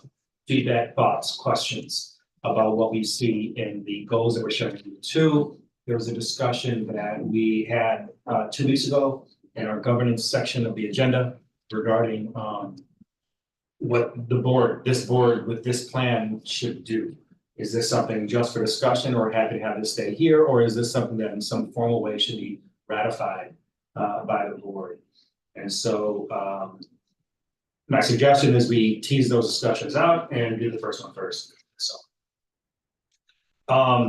So I'm going to give a little bit of a running start at this, and part of this I'm going to share some new information with the board, just as I think important context that are important for one of the items. But if I could have the attachment to this item pulled up and project on the screen, so we can just get some visual for what we're looking at. I know you all have it as well. So this strategic plan that we're looking at, the first version of this strategic plan was formally adopted by the board 10 years ago, back in 2014, when Dr. Osorio was the superintendent.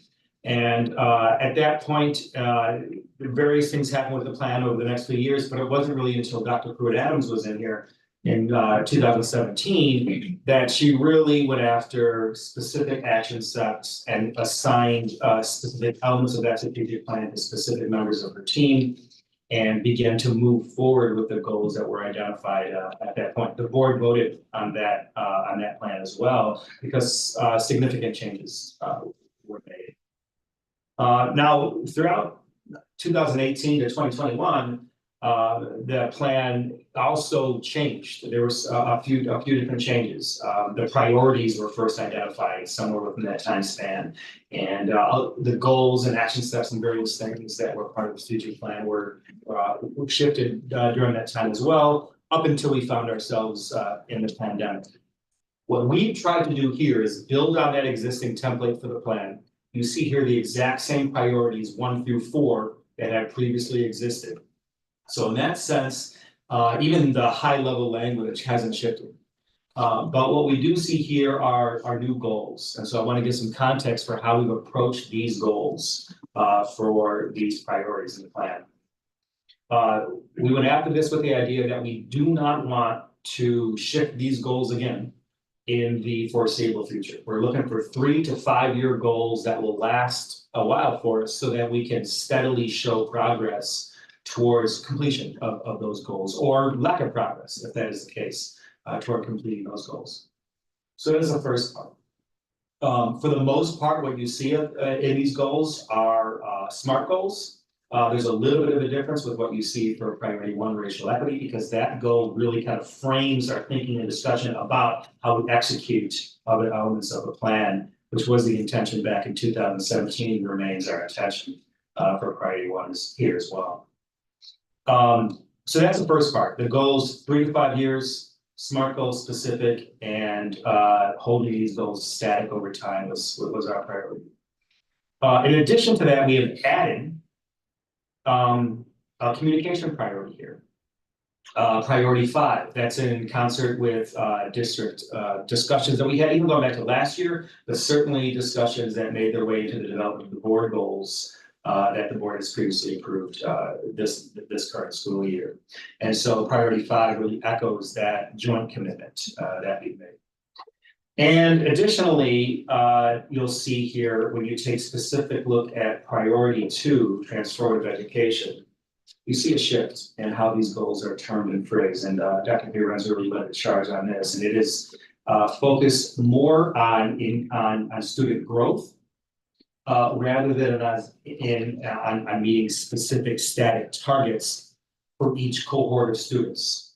The idea being, we're interested in what happens with our kids every year that they're here. What's our value add? What progress are we making towards students achieving higher and higher levels of learning, 9, 10, 11, and 12th grade as they progress, instead of focusing on just how did this year's 11th graders do? How did next year's 11th graders do? You know, and so on. Now, I'm going to pause here, my kind of plan spiel about the plan, to give you some new information. So since this board item was first identified, and we actually even submitted it in the board docs for your review, there's been a shift in conversations at the state level, which will have implications to much of what I just said related to priority 2.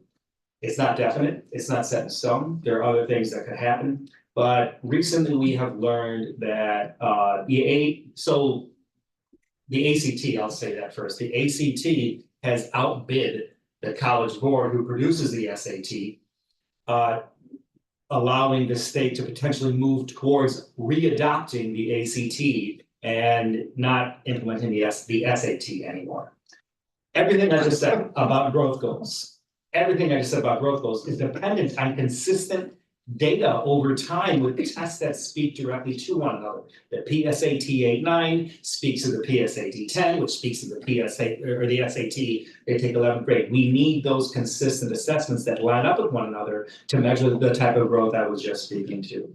If the state, because of the procurement laws, right, if the state shifts over to the ACT, yes, we will absolutely eventually be able to do the type of growth metrics that we're talking about, but we're going to have that new flight of tests flow through every grade level of students.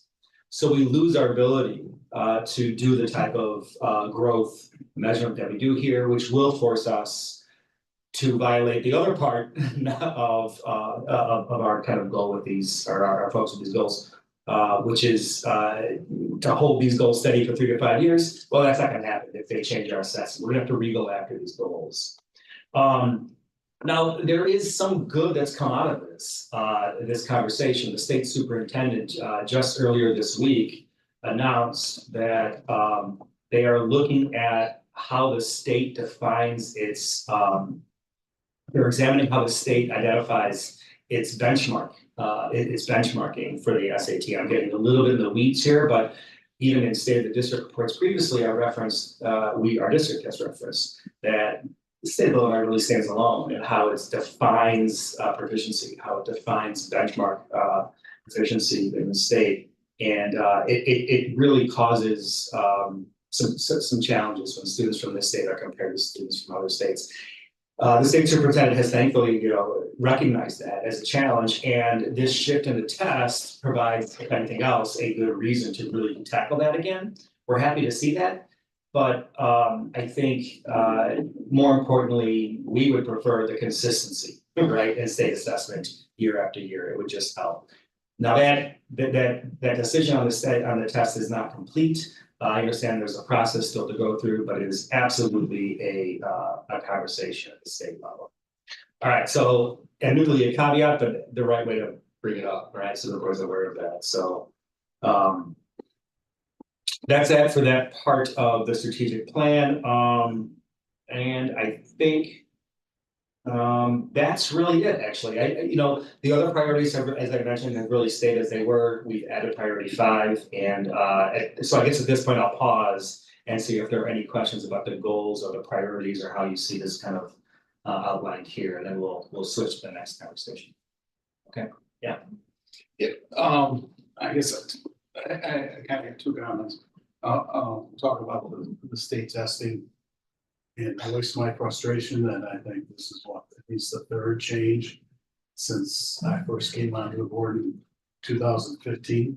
Well, so in 2000, I think the year was 2014 that the state decided to make the shift. I think it was maybe right around 15 or 16. It actually was made. The ACT had been the test in the state of Illinois for a long time. Right? It's a test that I took when I was. It's been changed to The SAT is really it. The ACT was. Wasn't there something in between for a year? It was packaged up with the PSAE, but the ACT was always part of that. Okay, there was just additional stuff as part. So the ACT, SAT, all back to the ACTs. So, I mean, we've been basing all of our evaluations, you know, for the past few years on SAT, PSAT program. You know, and so, you know, how. I mean, and the ACT doesn't have that pre, does it? The ACT does have, it will have assessments for ninth graders and 10th graders. I'm just not incredibly familiar with them. It used to be the plan, the explore and plan tests, but I'm just not familiar enough with it to speak about it with any specificity. But I'm sure they have tests for 8th, 9th, and or you know for 9th. Yeah, it's just incredibly frustrating because you do need that long term look at it. There are many people around the state who would agree with that. The second thing is, and I'm thinking back to when kind of Joylyn picked up the ball on the strategic plan. And if I remember correctly, and I kind of want to bounce this by Tom, is that we had a working session that was facilitated in terms of determining the priorities. I kind of remember that, you know, and we had a session, and then Joylyn took it back, and she created a strategic plan, and then she had term was, but like a champion for each goal, and somebody who was responsible and had dates certain of when things would be accomplished, and committees were developed, etc. And I believe we approved. I think there was an approval that the board approved the strategic plan at that point in time. I believe that's the 2017. Yeah. Yes. And I think it was, what I'm saying is, I think it was not just strictly an administrative process. That's right. So, not saying that it needs to be done at this point in time. But you know, I guess what I'd like to hear about is more kind of the administrative processes that will occur in terms of, you know, moving along the strategic plan and moving forward with it in its use. Sure, I can definitely speak to that. So like we continued forward really that same template for going after the strategic plan. The assignment of the now what are determined priorities is housed within each member of our team with some overlap. So just priority one is racial equity that falls with Dr. Applewhite. Priority two is a shared priority with Dr. Fiorenza, Linda Parker, our principal, and with Andrea Newman, because that's all kind of the traditional kind of academic priority.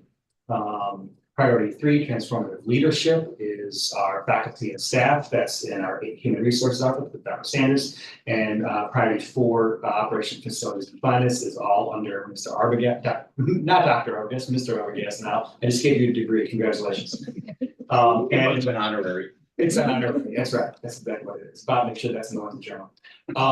And then Karen is in charge of priority five, communications. So we continue that same thing. And what is not here, Tom and I actually had a conversation. Tom and I have been talking about this and kind of what process, how it should come forward for the better part of a month, maybe longer than that. And what we decided to do at this point, I guess also up for conversation if we want, is the idea is that the goals themselves would be ones that the board would take a look at and potentially decide that they want to ratify on. And the strategies and the tactics and all the things that go into monitoring, execution and monitoring of the plan would fall kind of administrative responsibilities. But all those things are still fleshed out, so we still have a template for each one of these things. That is a little bit always more in a draft form. The goals stay the same, but our strategies and tactics for executing them is always a little bit more drafty. As we adapt to the needs of our students on a yearly basis. So, does that answer your question, Fred? Mm-hmm. Okay. Yes. All right, Mary Ann? Thanks. I want to speak briefly to the SAT thing and then talk about priority one. So Greg, I'm guessing you don't know the answer to this. I've been trying to follow the SAT, ACT question and reading some news pieces about it. And there's some argument that the SAT math is adaptive. The ACT isn't, and some people think one is better than the other, etc. There's also sort of a concern that some colleges particularly want the SAT and a question of how that's going to affect the students. And I realize this isn't in your hands, it's not in our hands. Do we have any sense of probability of this change, or do we just not know yet? We don't know yet. I would say that it's probably better than a 50-50 coin toss, that we would shift to ACT. That is my read. I own that read. That is nothing I've heard from anybody else. So we'll just have to. We'll wait and see. Okay, We'll that's have fine. to wait and see. I want to know if you had information beyond what I was reading in the news. So, okay, thank you. And then my concern with priority one, and I guess we're not having the discussion now, but the issue I have is to some extent the title of it, priority one racial equity, when the subtitle is, eliminate race, socioeconomic status, and other social factors. So already the explanation of it is not solely about racial equity. So one, I think that should be clarified. They should match. But as a bigger issue, I guess I would ask the board to be thinking about when you're working with equity, there's kind of two major approaches, right? You can prioritize the most marginalized, the most at risk.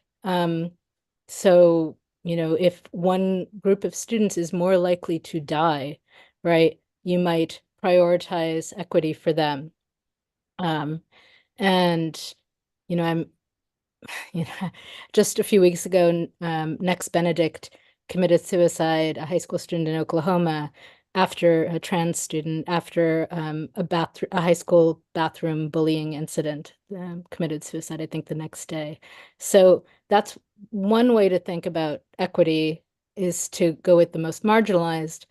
Another, but like the most extreme consequences. But another way is to think about, like, where are there pervasive consequences, and some of those are very difficult to measure. And this is where I keep bringing up gender, right? Because we have so much, there's so much research, there's so much data showing that primarily girls are dealing with sexual assault, harassment. We had the presentation earlier from one of our students. It was very brave. And those have academic consequences, right? There's a lot of missed school often as a result. There is, depression, anxiety, which can lead to not keeping up with homework. And so making up things that they missed, etc. And so as we look at this, I would say, like, I would like to see this change to priority one to either be equity, or even better, I think, intersectional equity, to really remind everybody that we have to look at it from these different angles. I'm sorry, I know this is long, but that's my, that I don't know why the priority one is racial equity. I wasn't here when this was put in. It seems an odd thing to call out race above everything else that our students are dealing with. All the other, as they say, other social factors. So that's I guess that's my pitch as we go into this conversation. Yeah, I appreciate that feedback. It parallels some conversations that we've had internally. Dr. Appley, is there anything you want to say in response to that? I moved the microphones to the back row, so you don't have to come up, but yeah. So the goals are based primarily on the priority of racial equity. However, within the equity office, under the umbrella of several board policies, intersectionality is a key term. While we know that there are other issues of equity that we are faced within the school and we are dealing with that, because priority one is racial equity, we're looking at it from the lens of race and or other issues of equity sometimes. So that's a fair statement to make. Those are conversations I've had with others regarding intersectionality of equity. However, because this was priority one racial equity prior to me getting here, right, that was just what the goals lended itself to. Yes, thank you. And I'm very confident that you are that you're aware of these issues and are working on them. But I think I would say as strategic plan things that are statements and hopefully for the next 10 to 20 years, perhaps, I think the board should reframe that. So that's my statement. Thank you. Jonathan? I just wanted to I think it's apropos in light of the discussion that we had tonight around that Tom introduced around the budget and the new FTE employees to take a look at the priority 4 and if there's an opportunity to insert language around being responsive leadership when it comes to when we are confronted with something that we didn't anticipate and really taking a good look, a very concentrated look at the mechanics involved in creating that additional financial bulwark to address the things that we didn't anticipate. So I think there's a real opportunity to articulate that and make a more formal commitment to that.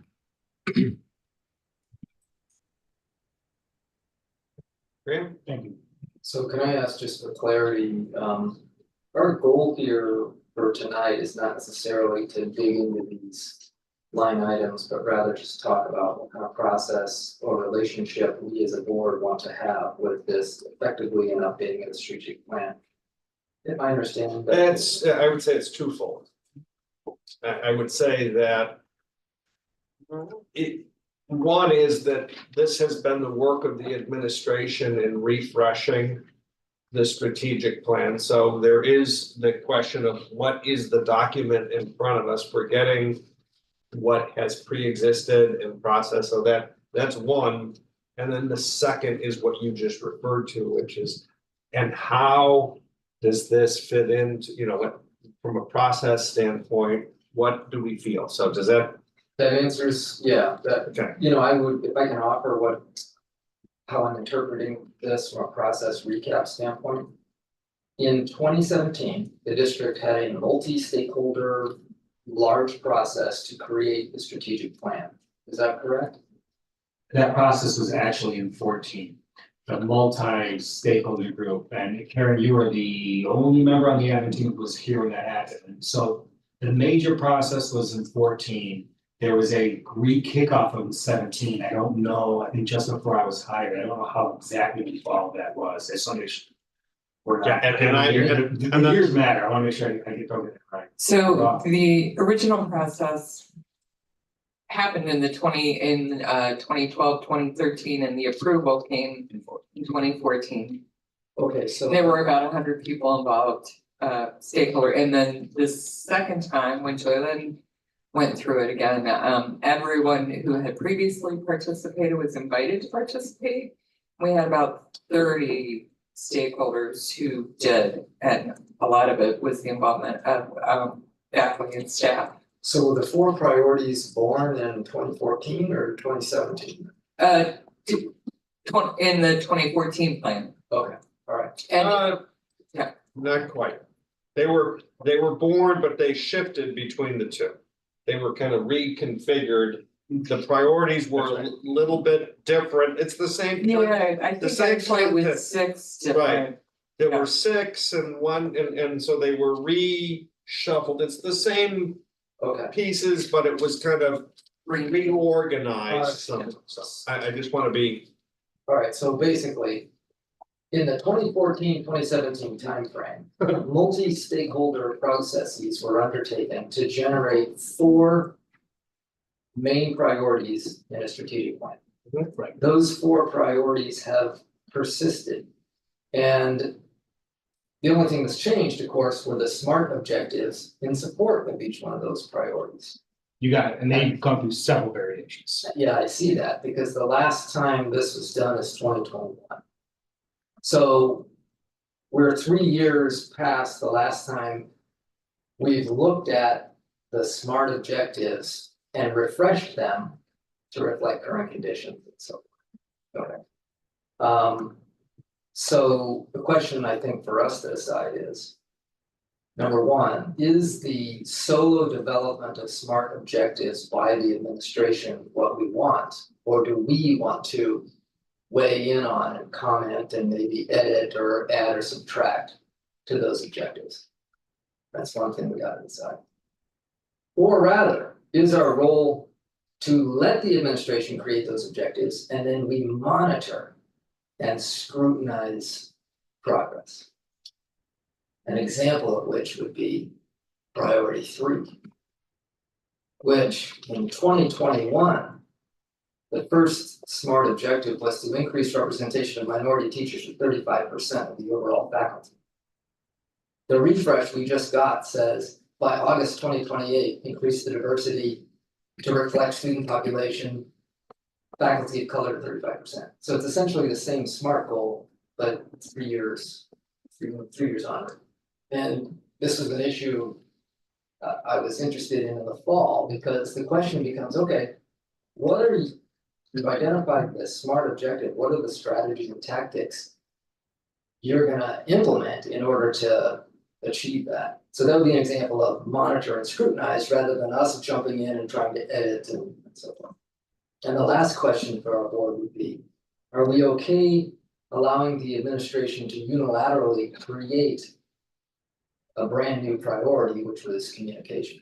I can see why it kind of makes sense, because it was a huge discussion. In our retreat, we had both administration and board ideas around communication. But I think that would be a third question that we could decide as a group.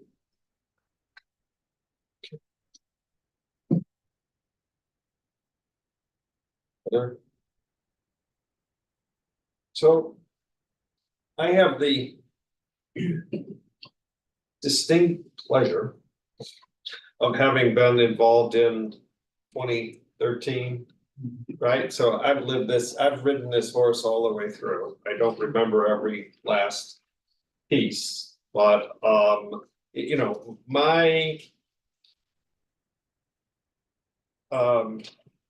my comments are that, one, I think it's pretty amazing, or to say that we have a strategic plan that's lasted 10 years. Okay, with tweaks. That's a long life for a strategic plan, and I see the positive, meaning that it's not like we keep changing directions. I think it's positive from that concept. But on the other side, I do think it's worthwhile as a board to check in and say, do we need a refresh? And okay, so that's comment 1. On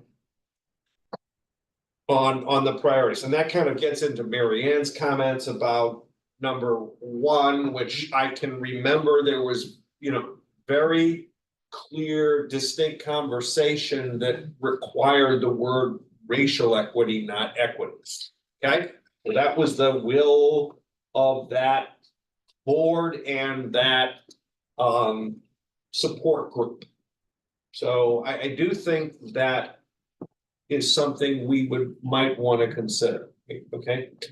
Number two is, and I'm focusing on the process side first and the content side second. The two is, the add of priority 5 is in direct response to what the board has been talking about as a goal. So from that context, if at that level to add a priority to me is an approval where the board says, hey, we want to do this and you kind of do it and we say yes. I would say at that level. I'm just kind of thinking process wise. If it's changing the goals and the details of tactics, but that's one of the pillars of the house. And so from my perspective, that's what I would say is a structural change and or a rewrite of the plan. That would be my perspective. Now, it's interesting because if you look at the content of it, right, and there is some sub stuff, like there's the whole sustainability goals, right, which was added. I mean, there's a lot of new things in here that weren't even in the purview in 2014. Okay, and some of them have been shoved in, not saying in a under a priority, which makes sense.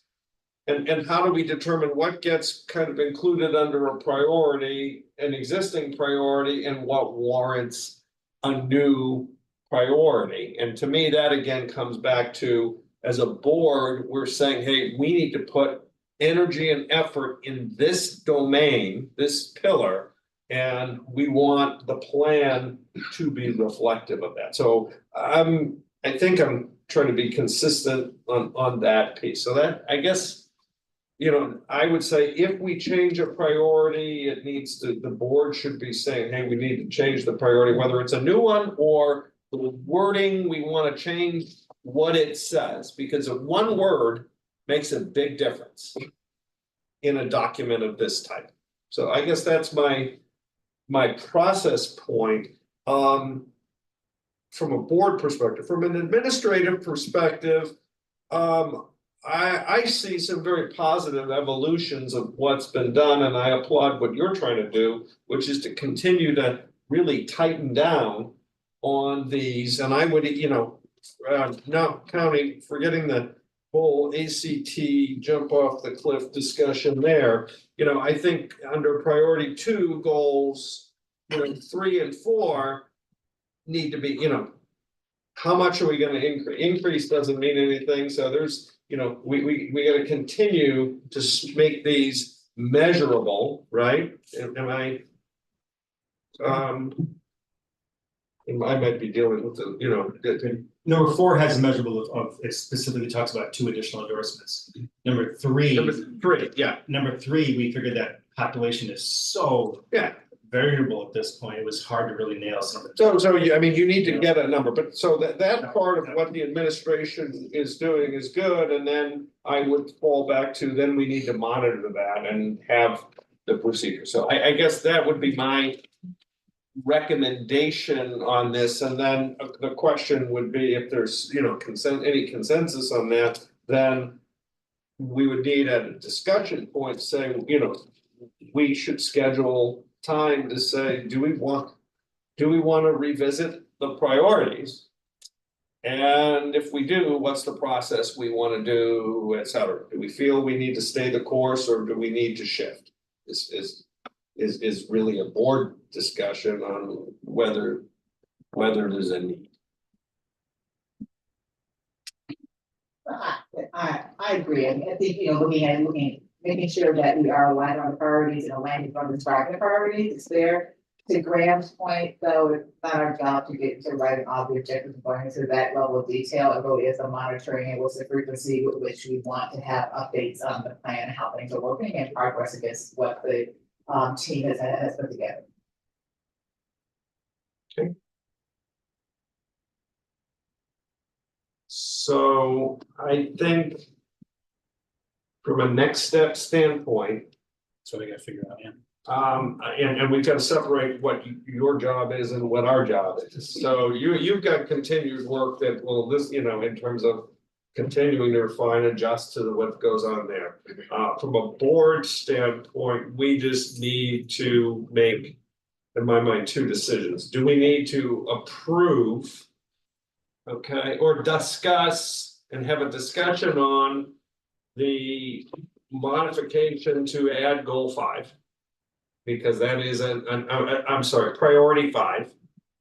And in that discussion, do we want to have any of the other priorities discussed? And you mean at the priority level or at the smart objective level or both? I'm at the priority level. Yeah, well, based on what Barry has shared, I mean, I agree with the priority level, and I think I heard, priority 1, priority 5. Right now, if anyone has anything on the other priorities, they want to discuss, but. So then we can schedule at a future meeting, right? I mean, this is, we can keep moving with what we have. Right, but we can schedule at a future discussion, a specific action or discussion topic on these priorities and what we choose to do that can then come to action. Is that good? Yeah, makes sense. Priority 5 is really more around alignment, right? I think it makes sense, so. Yeah, I mean, we asked for it and I'm very much in support of it. We're just trying to figure out how to process this. Is that good? When do you want to have this finalized, like to actually say what is blessing on the new version?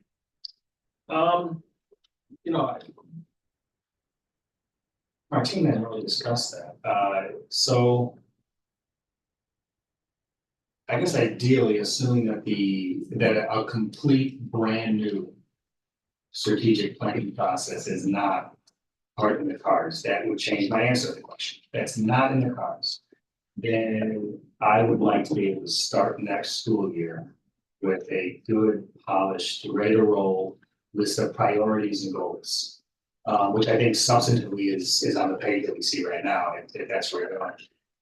So that we don't go into another school year with a little bit of grade. These regs typically at the start of the fiscal year is typically when we want to have this stuff done. I mean, we've guiding what we're doing, right? So. If you're around that timing. Yeah. I asked the question because if we had a week or two to send you feedback on some of the SMART goals, I'd still like to be able to do that because 5.1, that's an example of where I want to add also our free and reduced lunch families also would be satisfied with the level of communication as a proxy for economic equity. And I think if we flow that kind of stuff to you, you can take it with a grain of salt, or it can be like, the sticky note exercise, but it's just done virtually. Where if you had like, hey, 3 or 4 web members are catching this one thing, then you kind of know we've got a pattern. I think that type of feedback about this is, I think, what we were anticipating, this process to kind of launch. So feedback on these goals or the priorities, and then, we can adjust them as we weigh and evaluate that feedback. And I would ask that to the point we do it, I'm sorry, that if we do it, it could be to the point of, is there anything missing, right? Sure. Rather than rewriting everything, so we just sort of focus on, is there anything that needs to be in here that we're missing, that's missing from here, that's great, this year? I mean, that's what I'd like us to focus. That'd be great, yeah. Yeah, so I guess with Graham's last comment, I guess, and now I'm back to being a little confused instead of as to whether we're going to get into, the decision-making decision-making as to what the goals would be under each priority. Or is the board just?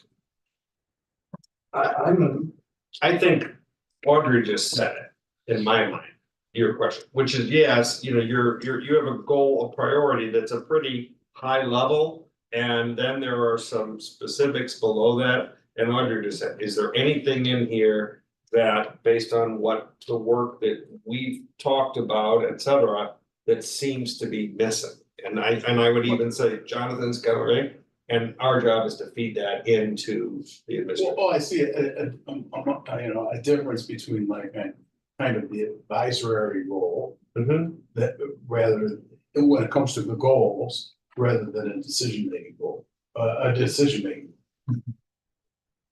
So I have no problem with the board being as an advisory role, making suggestions, but I don't think. I guess I'm not sold on the board being making the decision as yes, approving the goals. So what I heard from your comments a moment ago was, you know, they basically a virtual sticky note exercise where we are getting feedback. We can discuss that as a team and figure out yay or nay, or maybe alter this way, whatever, right? And then we would bring that back. And so that's when I think I hear your question hitting the conversation. Once that comes back, you're asking, does the board officially approve and vote on this? Or is it something that is, you know, you're informed? My take on that, on the word approval was just piggybacking on Tom's point of, because we're adding a new priority, just we're gonna say we approve that priority. That's what I thought I heard you say. Yes, suggest. we Yeah, agree. that is really a priority. When it comes to smart goals, I absolutely don't wanna be in the business of trying to rewrite or edit. I would describe it more as feedback.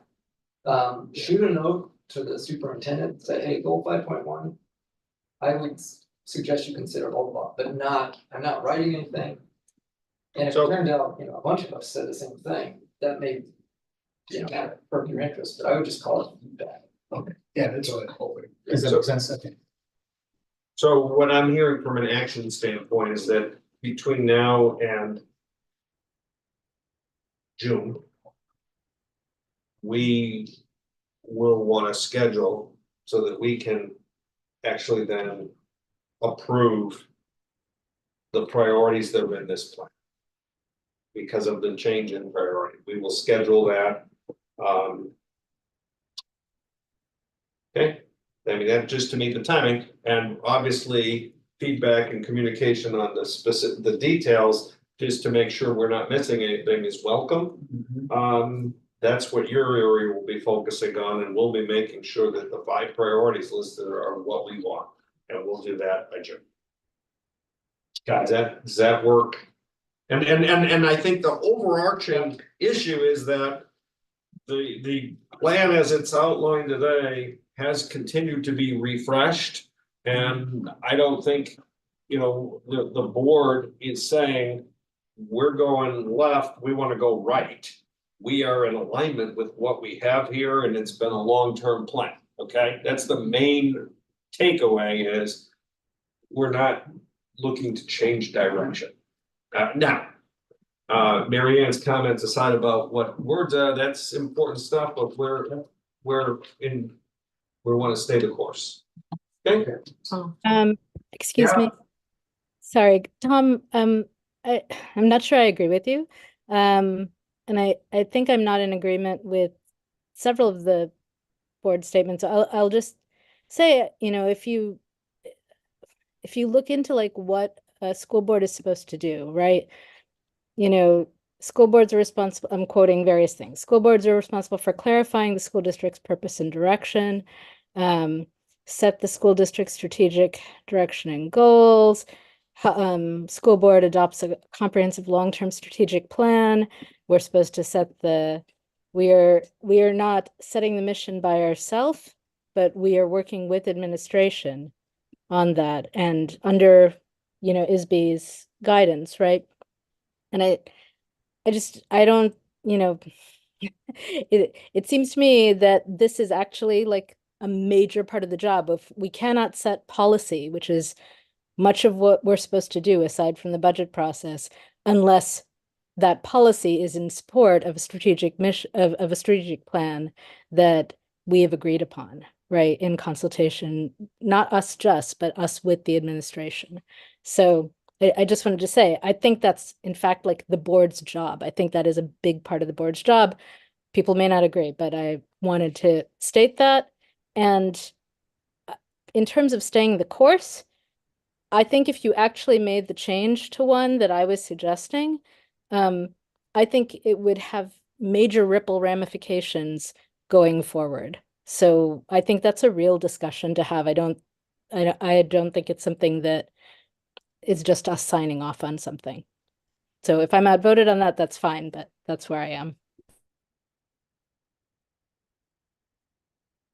I'm sorry. And Mary Ann, in terms of the conversation though, what we talked about is those priorities, including looking at the addition of priority 5 and revisiting priority 1, that's the work we need to do. So we're trying to distinguish between kind of the tactics that are being put in place by the administration around how they're going to carry these out, but making sure we're in alignment about these priorities that are really the structure of what the strategic plan is. So I agree with you in terms of the role of the board there, but relative to getting into all the details about tactical or operationally, how things are carried out, that's where I believe we don't need to be involved in, but we do agree that we need to come back and say, okay, are these the 5 right priorities? Do we revisit and kind of look at this, and 5 and 1 were the ones that came up as part of the discussion.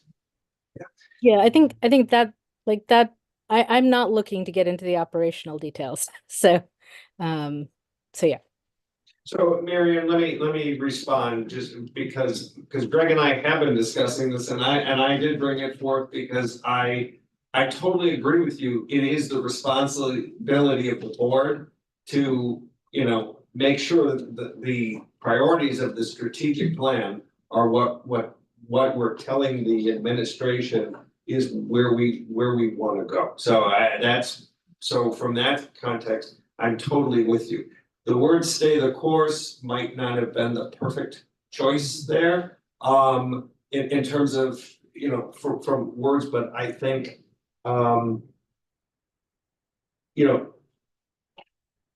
I'm putting in the context, do we feel, and I'm going from the 10-year perspective, do we need to pull 100 people together and say, this strategic plan we have is not working for us, and we want to start a new strategic plan?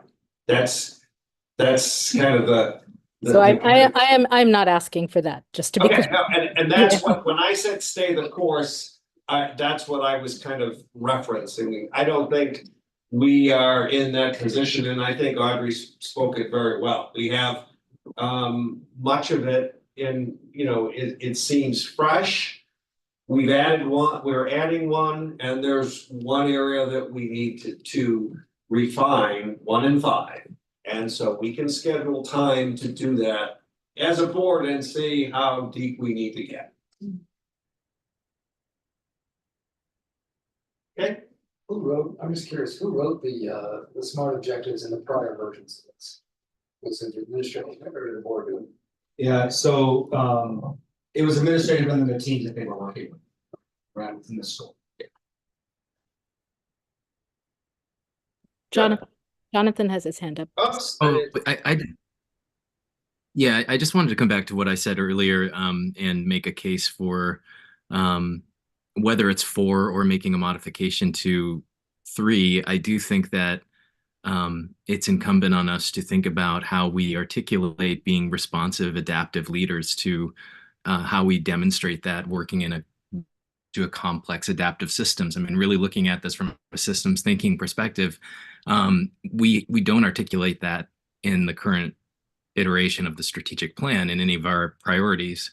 And I do think that it does merit a discussion given what we discussed tonight around the budget and the evidence-based funding that informs our budget, and also looking at what might be black swan events that we haven't really factored in adequately with contingency funds, and how are we really committed to a more deliberate process to a leadership process to accommodate those things that we don't expect, and how can we make those tweaks accordingly.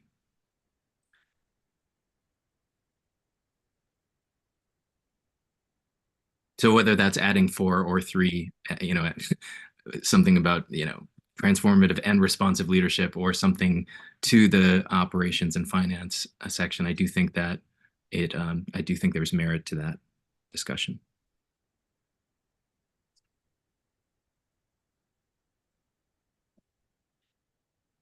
So, I mean, we will need a follow-up discussion. We will need time to really scrub the priorities. And we will then come to consensus as a board that we will then approve. Okay, that's. That helps, okay. Yep.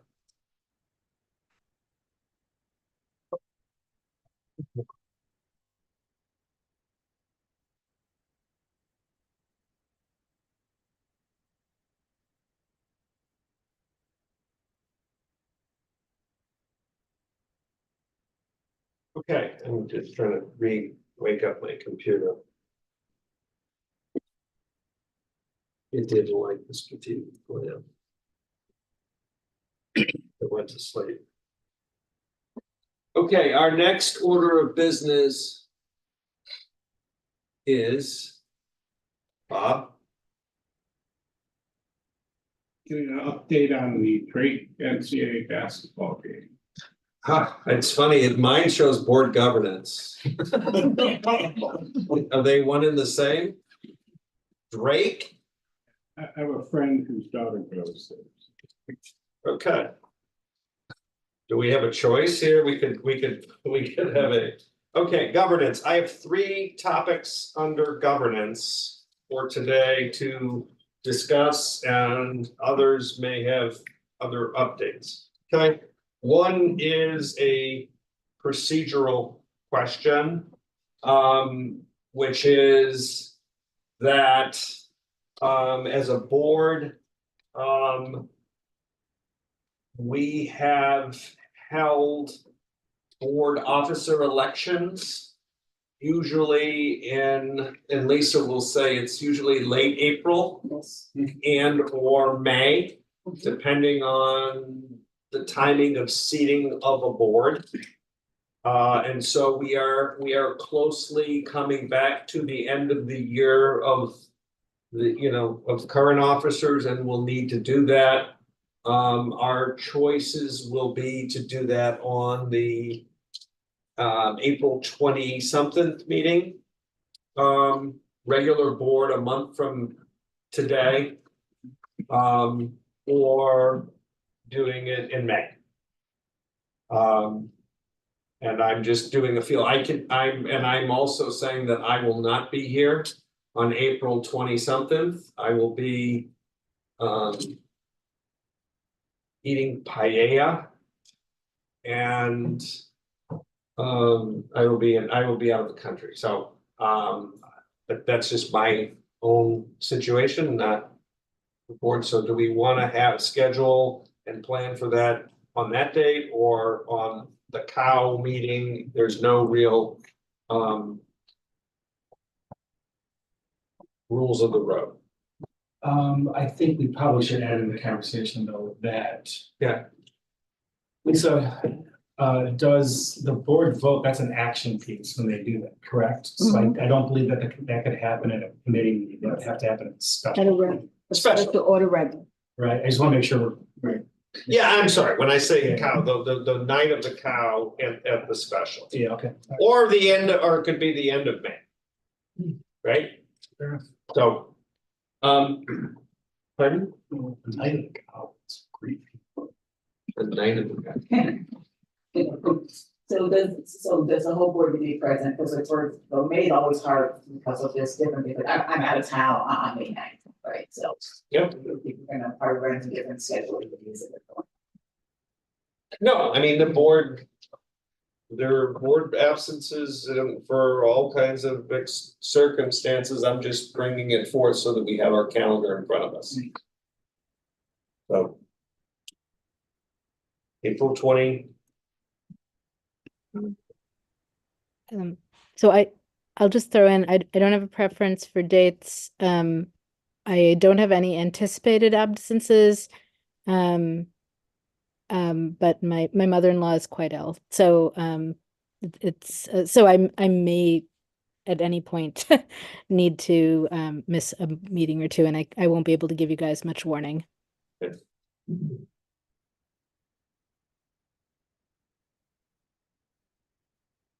Any other conflicts and issues in the next 2 months, just so that we know? I know we were.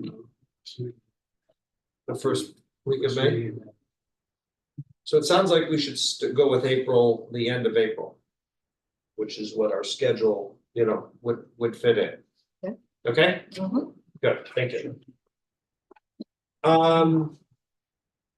The second item I have is just a follow-up on some of the assignments that are out there, just to make sure we understand the goals that are in play. And the homework assignments that we have. I'm not gonna read through the entire list that I did, I'm just focusing, so just Graham, you have the norms and procedures? Yeah. And you're bringing that towards fruition, and do you have an expectation of when we should plan? Within the next 2 weeks, you'll have an exciting draft. Okay, right? So we'll look for that then. And then we have the ongoing work that is our committee. One pagers, and that is been asked to be done by the April meeting, which is now 4 weeks from today, for those specifics that you have. So I just want a friendly reminder with dates of when things are expected in. Those were the two.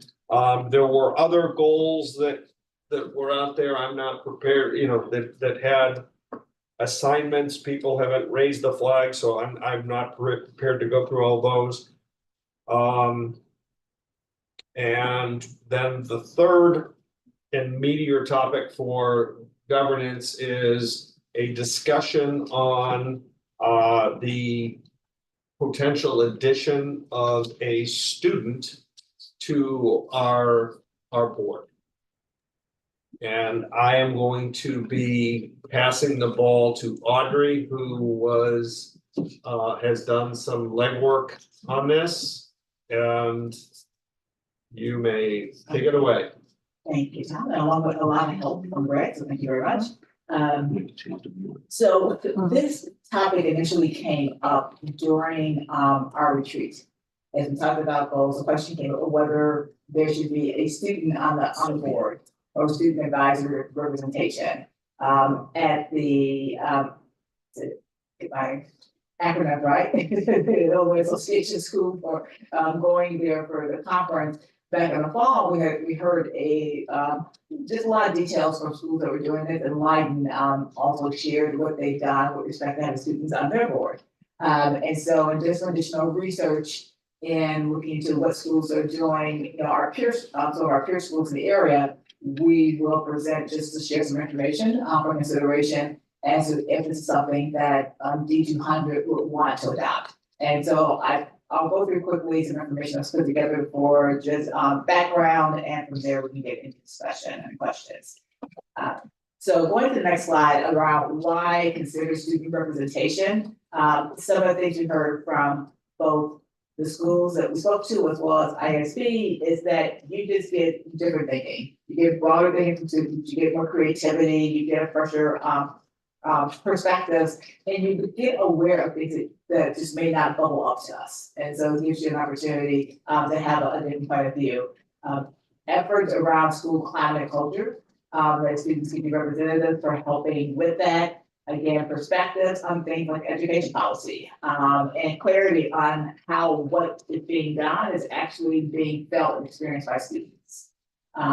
Getting civic engagement. There were 2 students that spoke at the conference about how it really gave them a different view about governance, understanding, and actually piqued some interest in them as they go to college and beyond. And then building stronger relationships, particularly with the board. There was some information that said that board members at times behave better. Relative to some of the, because you did the way it was phrased is more with our responsibility, right? And to model kind of ideal behavior and more effective processes. So those are some of the things in terms of talking and other research that we came across around what could benefit or how might student representation benefit the board. Going to the next slide, there aren't requirements from the Illinois school code, so it is allowed. You can appoint a student to the board to be in an advisory capacity.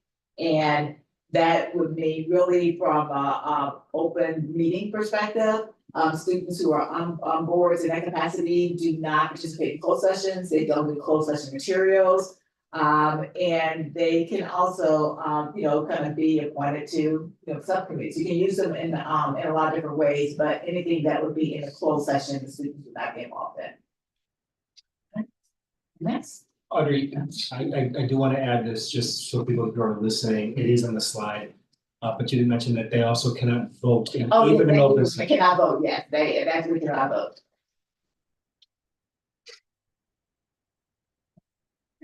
Next.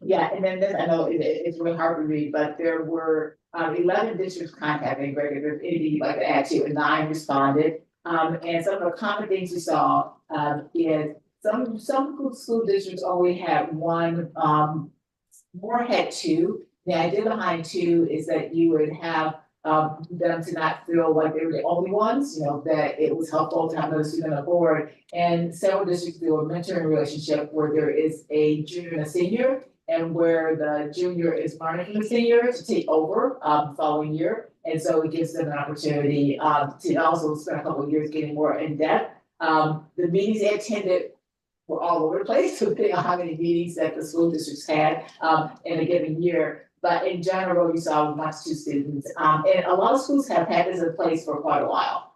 You see a couple of schools that were in the 10+ years, for 5, 7 years. Homewood Flossmoor is the newest to do it. But many of the schools that are doing this have been doing it for a while. And then the next couple of pages are really just some additional kind of summarizing detail. And I'm going to read through all of this. We have it in the packet, but it really just, kind of, gets to, representation, how they are identified. And that's very often with the school, with the administration, superintendent, the principal, in terms of understanding what students are there. A lot around making sure, remembering that students are students. And so they, may leave early if they have homework, if they have activities things they have to do, but keep in mind that they are students first. The superintendents who were doing this didn't have any concerns in general. The feedback and Greg can confirm that's pretty positive. We also know that no school district felt that there were any challenges with their teachers or about student representation, or really anything about student representation being on their board. I think, going through a process with an application and an interview, those are really important, in terms of things that we do. As Greg mentioned, obviously, go to the next slide, students can't vote per the Illinois school code, attend a closed session, or receive access to those materials. And that the students, were actually the ones who, some of the students who were participating were the ones who gave updates to the board. So sometimes the council folks are the ones that, end up, putting their hat in the ring to be on this, process. And then just really using it as the mentoring partnership with the junior or the senior, so that they, are able to learn, the juniors are able to learn from the senior and be more effective. But the schools that are doing it overall seem to find that, it was worthwhile. There was one school district that, was Champaign, that Greg actually had stopped doing this, they'd done it for a number of years. But in general, all the other school districts that were doing it, didn't have plans to stop it. They felt it was something that they wanted to continue to do. And then finally, just a few things to be aware of from the feedback, on the final slide. Just gets to just understanding a bit more, about, students just simply can't be here all the time. We know how busy our students tend to be, and so they may not be here all the time. But also making sure that how the board operates is really can accommodate this new position, because there'll be some things that we have to do a little bit different. Making sure there's mentoring and support for the students, from, I think, from superintendent, from board members. And then, just basically establishing a culture where students can feel comfortable. It may have been light in the seconds where students call the board members by their first names. Because just trying to get a level playing field and having them feel more that they're not subordinate, when they're in an advisory capacity, but that their opinions should be shared and what they have to say is valuable. And so is there anything else that your team would add from your research? I hadn't heard that last piece about first name. That's really interesting. There is just small pieces, nothing really of substance to add. I think you covered everything that we put together really well. There is a preference, I think we have, of wanting to honor existing student governance structures through this, not to create something that is ad hoc or run sidecar to existing structures. And that would mean, I'm talking about student council, right? So not necessarily we would go to existing student council, but if, they have students who apply and would potentially be a part of this, we would want them to be part of student council so that there is that constant good flow of information both ways, through this. That's an existing structure we want to make sure we do that. And then there's, some superintendents mentioned this, I've heard this in the building as well. Students' first priority, as in anything they do, is what happens between 8 and 3:11. And we, of course, want to make sure that we don't do anything here that jeopardizes their ability to successfully engage in their primary purpose for being part of the organization. So that might mean, just doing whatever we can to make sure that those students don't need or won't miss school, as a result of their engagement on the board. And that means whatever it is. But we want to make sure that, they don't conflict. So that's it. So I guess my question is next steps. And is this something that that the board needs to put together, or is administration going to come up with a proposal? Or is it something that the board ought to be working on? I would think, and I'm making this up right now, happy to be challenged by whoever wants to challenge it. I would think that our first step here would be to figure out, does there seem to be some sort of loose consensus or clear consensus from the board to move forward with something like this? If the answer seems yes, that doesn't commit us to anything. I would probably want to work with others in the school as well as with some board members to package something up that we could bring back for a formal determination. I think that because this would be a change to board governance models, I think this is definitely that would need an active board.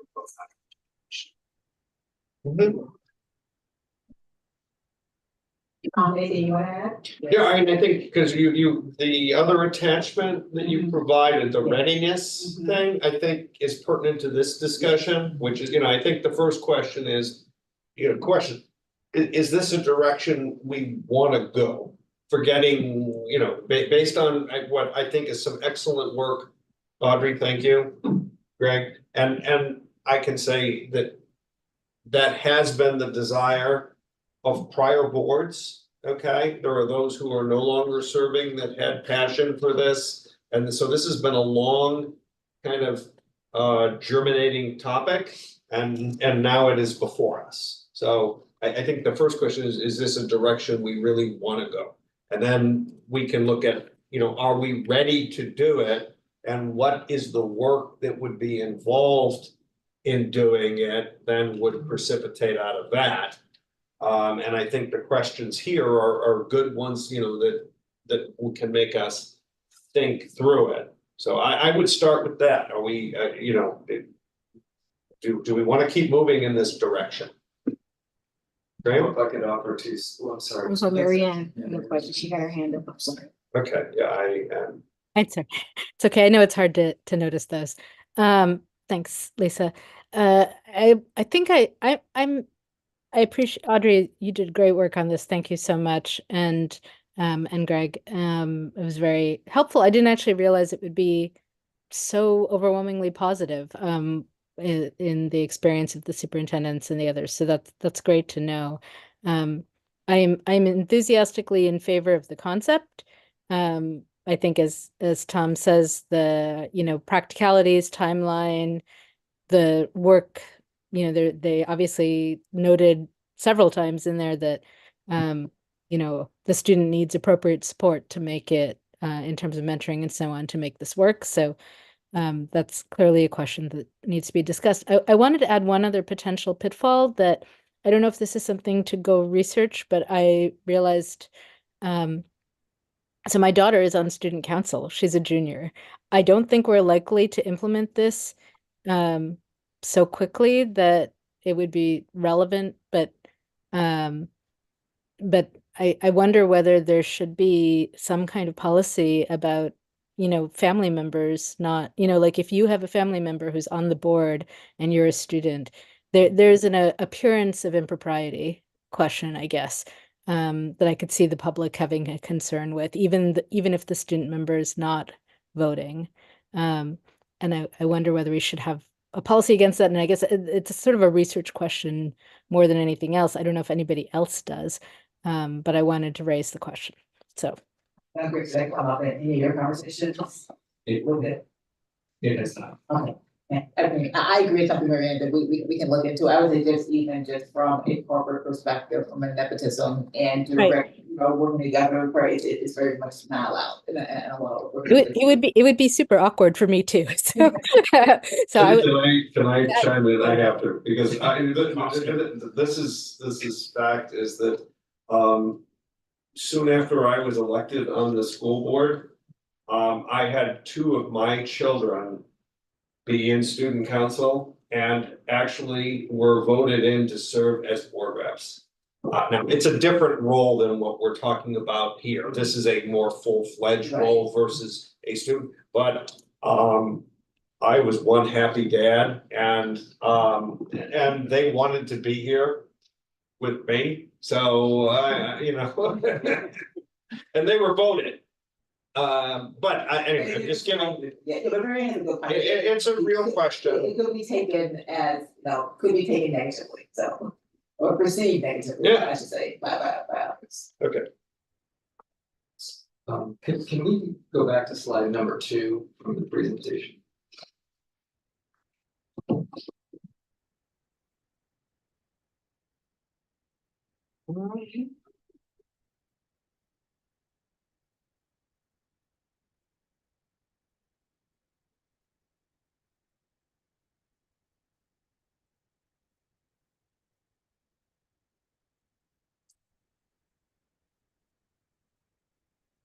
Okay, so while that's coming up here, so my 2 cents on this is I'm a bit of a skeptic here. And I'm actually a huge believer in getting as much voice of the student input as possible.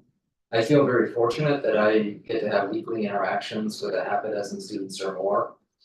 Different situations and circumstance, and I'm always asking them all the time what they think of various issues or how they're experiencing the school and so forth. But on this particular idea, I guess, the first question is, if you look at these objectives on 2, what is it we hope to get out of this? And the question is having a student on the board the only way to get at these objectives, or even the best way? Secondly, can 1 or 2 students on our board realistically represent the views and interests of 3,300 kids? Is that fair to the student who's on our board? Would that student become frustrated by the fact that they likely won't always be able to influence decisions and outcomes? Thirdly, is having a student on the board allowing us to evade the hard work of finding and hearing as many student voices as possible? For example, why would we expect students to come to us on our terms and on our schedule and be present here at these meetings as the means by which we gather those voices and perspectives?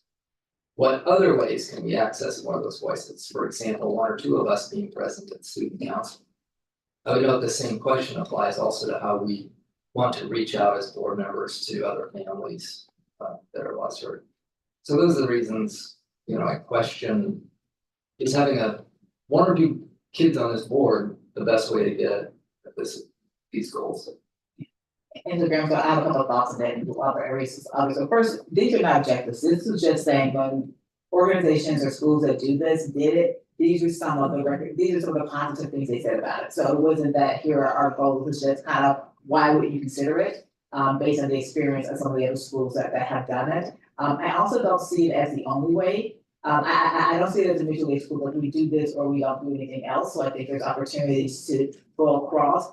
And there's also a different kind of relationship when someone is part of a team you're engaging in versus like presenting or listening in. And so I think there's an opportunity to have some deeper engagement from a student perspective. I agree, 2 students can't represent 3,300 students, but they can have a pretty good view of sometimes of like what the school is feeling and what the students are thinking and what's going on that could be useful to the board.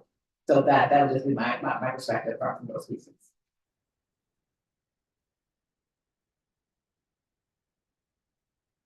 Yeah, I mean, I agree with what you would say. This is not all or, it's a. Another way. A way. And so. It's, I'm sorry. Yeah, go ahead, Fred, you can go. No, there. Jonathan's hand was up first. Okay, Jonathan? Well, Graham hit most of what I was thinking. I also admit I'm skeptical of this as well, as much as I love it in the concept of it. Yeah, I Graham pretty much hit it all, but I do think on a more just simple note, it's when we'd have to look at how we the temporal aspects of how we currently run the meetings. I mean, we can't obviously expect a student to be here until midnight on several nights on a school night and things like that, just very practical things, kind of obvious ones. But yeah, I definitely wanted to underscore the same skepticism that Graham shared on it, as I think that yeah, I think it could be problematic on several levels. Fred? Yeah, my opinion is a little bit different in that, first of all, it's a formalized method to open communication between the students and the board. Now, the students would represent the student body, 2 of them for 3,400 kids or 30 kids. All right, we as board members represent the community, and there's 7 of us that represent 62,000 community. So I don't think it's I mean I don't think to say that we're not going to hear the voices of all of them. I understand that we don't have that now. We don't have that now, and not everybody in the community represented on the board to some degree. But I think it is a formalized way to develop communication and for the board to be able to hear a student voice. And I think that it is something that hasn't happened, so it will be unique to this district. And I think it will be very beneficial, especially because of, the caliber of our students, I think is incredible. And I think that for us to hear, I've been involved in the student advisory committee for several years. And to hear what they have to say is pretty awesome. So, and it's not just us who's hearing it too.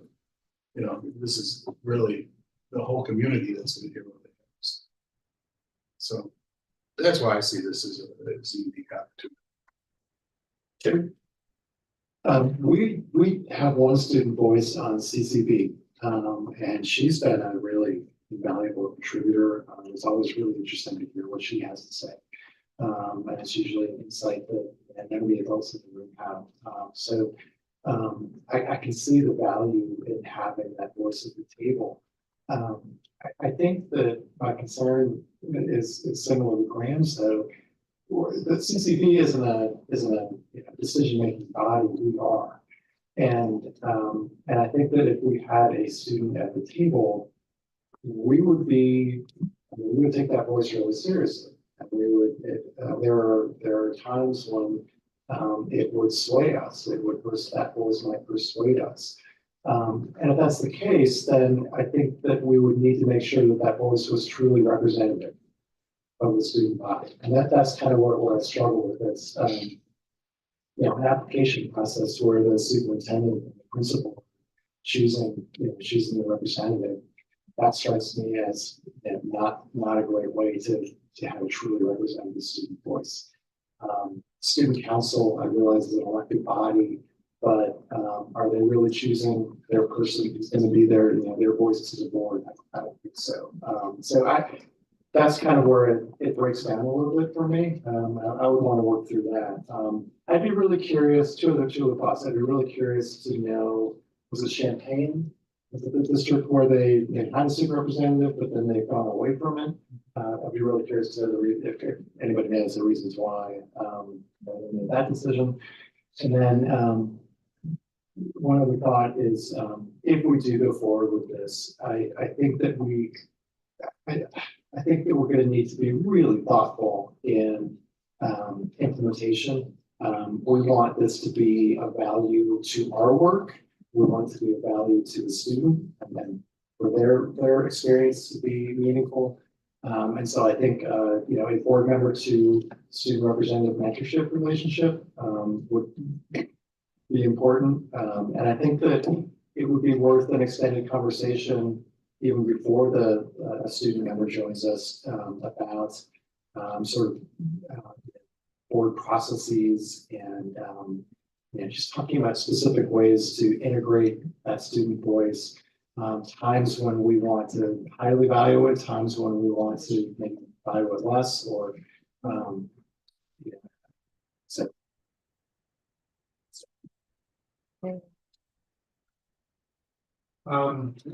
I'm just trying to, Mary Ann, 1 second, I'm just wanna make sure, just trying to get a pulse once around the room first. Cause I'm hearing, some concerns and some support, and trying to figure out, our objective today is, do we wanna keep moving ahead with this effort? Exactly. And I'm sensing a bit of and I don't know, if the Graham, Jonathan, Tim were kind of had concerns.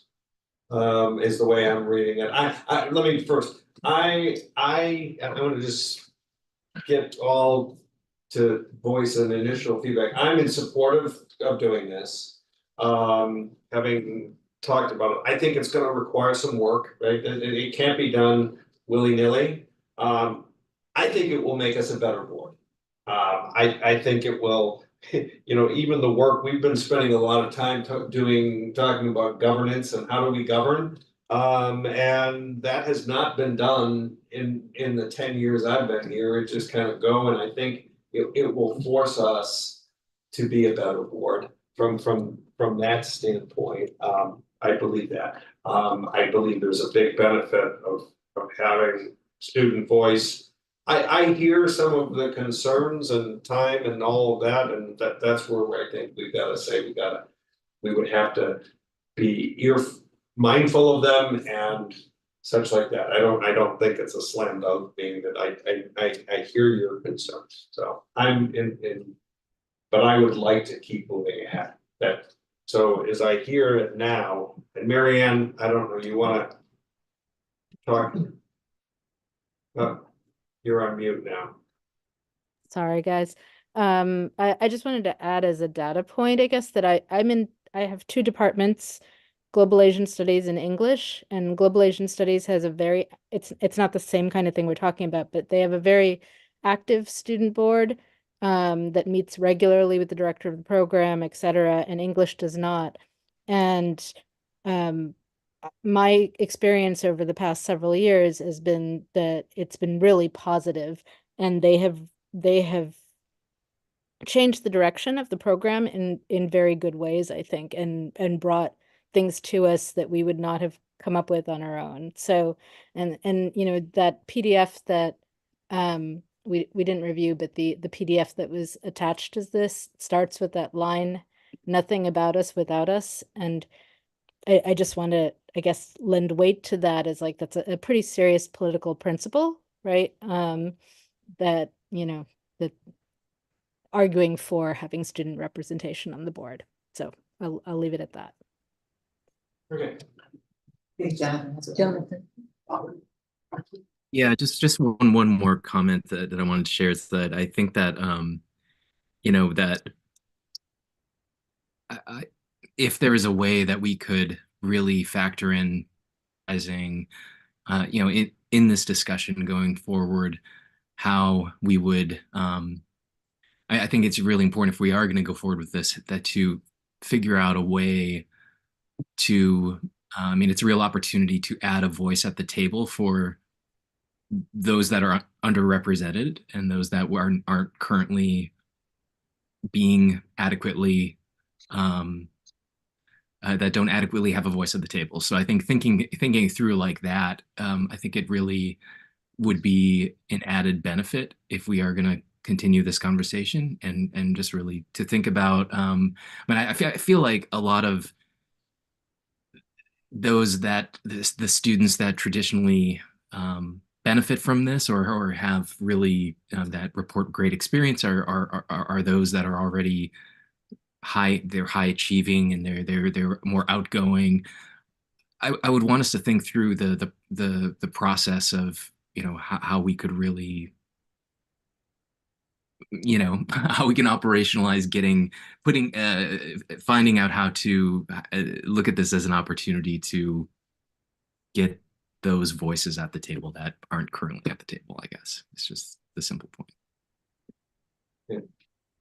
Can I just add, so, you know, one of the rebuttals to me was, well, this doesn't have to be an either or. We can still be reaching out to kids and also have a student on the board.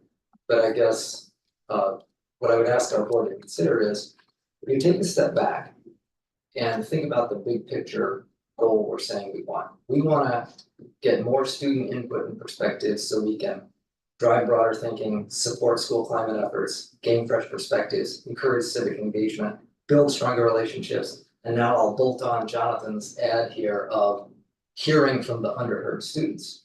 If we said that was our goal, where would adding a student to our board rank? If I were to say, what are your top 5 tactics to get more student perspective for our board? Would adding a student to the board be number 1?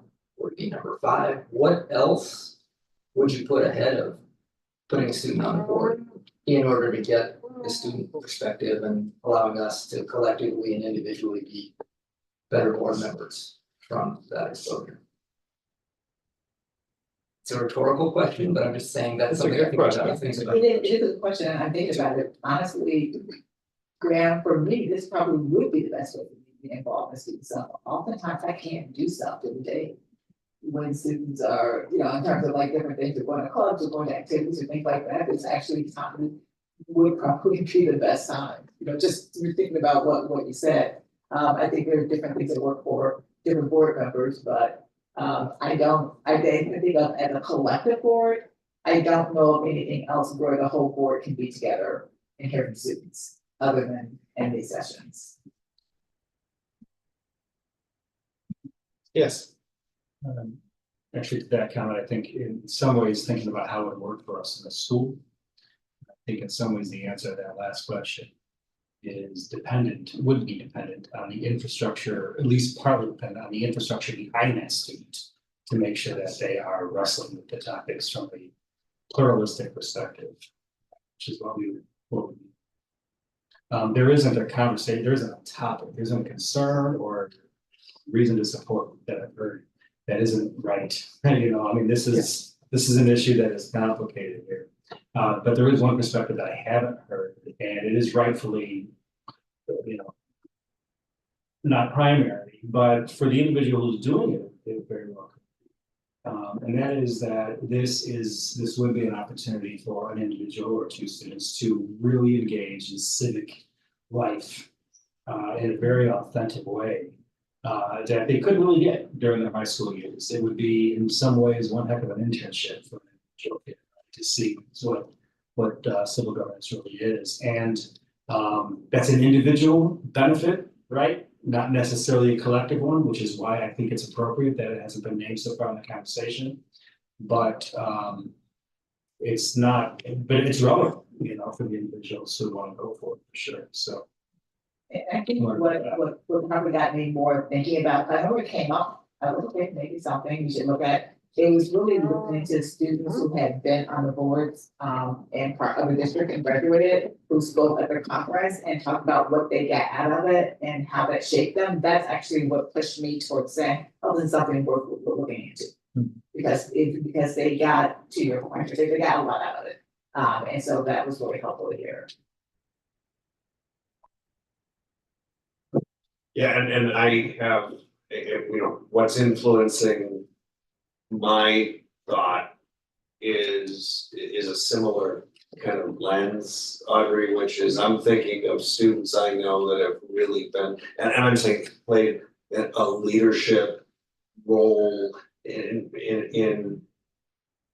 I don't know if it's necessarily governance and how it has helped shape them and you know, how they have moved beyond that. So from the individual student, I mean, I can tell you, I shared this morning in a discussion with, you know, as it relates to the sustainability front, some of the students that we've had that have been put in those leadership roles. I mean, some of them now are serving in, you know, governmental roles, driving policy a year out of school. So they're very positive experience and for them and learned a heck of a lot from it, so. Okay, so we've kind of had our discussions and as you know, we're not voting, but the question is, do we keep moving ahead? And I'm right now counting. I think 4 at least are saying we can move ahead. Not to approve it, but to continue to the next step. Right? Audrey, Tom, and Mary Ann, you had reservations, Tim? I have reservations about limiting our discussion to adding a student to the board. Okay. I would be in favor of further discussion and consideration of how we can better hear the student voice.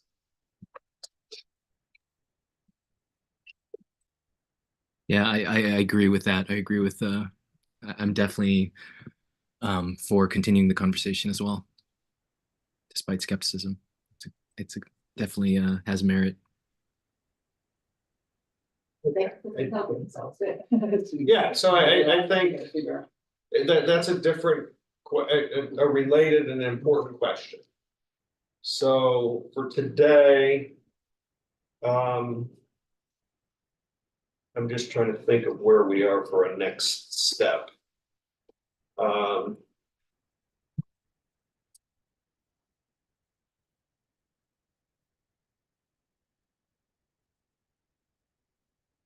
I would just propose if I could, Yeah. I could work with folks in the building and maybe a board member or two, we can come together, we can meet maybe 2 times and then package up some sort of, you know, framing for the conversation as a next step.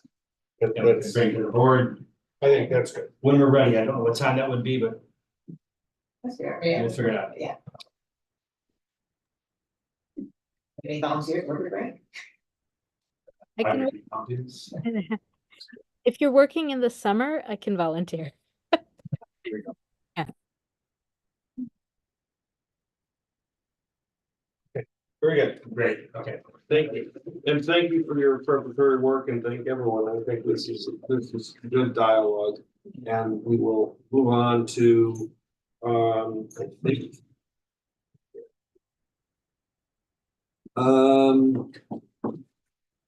That covers our our discussionary topics. Our last section is information. Are there any questions on the informational items? I do have 2 questions that I would like to ask related to item A, which is the audit. So Tony, don't leave home. Um. For the group, one question, I'm gonna pose to Graham and Tony, which is. The audit was presented or discussed at the CFC. And was there anything of note from a feedback standpoint or concern from the CFC? I cannot think of a negative or a concern that came out of it. It was presented. It was a clean audit. The district received a 4.0 is the financial profile score, which is a perfect score. There were a couple of recommendations to make some modifications to continue to align with GASB standards moving forward, like some new rules that are outlined in the management letter, but those were outlined as we're working with the new auditing firm to complete those. And then, okay, I'm sorry, Graham. No, that's, I mean, I agree with someone's assessment. The CLC did not dive in too much. I think getting on by rating, there was some discussion around the engagement that we have with our retained accounting firm. And also it was noted that the recommendations for improvements are relatively minor. So no, it was not a lot of scrutiny there. Is this the first year of Yes. a lot of audit? On the new audit firm. Yes. It was before we had recently. Baker Tilly for a long time. Okay. So Yeah, I just sent out some notes from the CSC meeting and it talks about how long our contract is and who they took over. Yeah, thank you. So you kind of addressed what my second question is, which is just what is the process that, you know, as an audit, I mean, the audit is under the governance of the board. And so there are management suggestions for improvement. So I just want to make sure that the recommendations that were in there are formally closed with the board. So that we can sit there and say, this thing was, if the recommendation was we need a depreciation schedule. The specifics, we just need a feedback to the board saying done. Yeah, we can take care of that. Okay. Thank you. Any other questions on the informational items presented? Okay.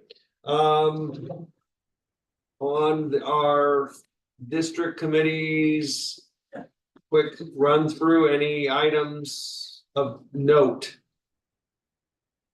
iGov, and if you don't, I mean, one sentence. Yep. Mary Ann, you have your hand up. Well, I was going to add for iGov, right? One sentence. My one sentence that I think is important is that the library board has asked other boards to support them in as it comes up, reminding the community that hiring, et cetera, decisions are complex and there is a lot happening behind the scenes that they may be legally unable to talk about, et cetera, so on. And that the narrative that people are seeing in the newspaper or in social media forums may be very incomplete. So I'm passing that request along. I assume, I don't know if everyone is aware that our library board fired its executive director this week. So. This was a request from iGov.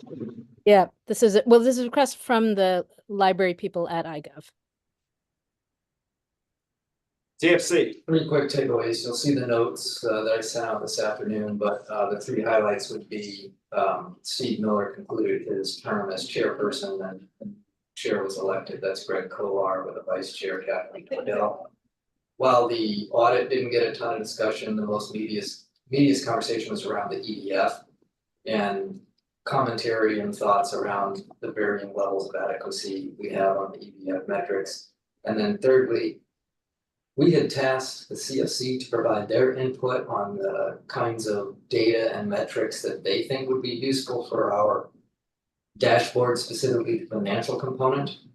And they had actually prepared some ideas for that in a slide version, and I added that to the email as well. And the next meeting is in June. Thank you.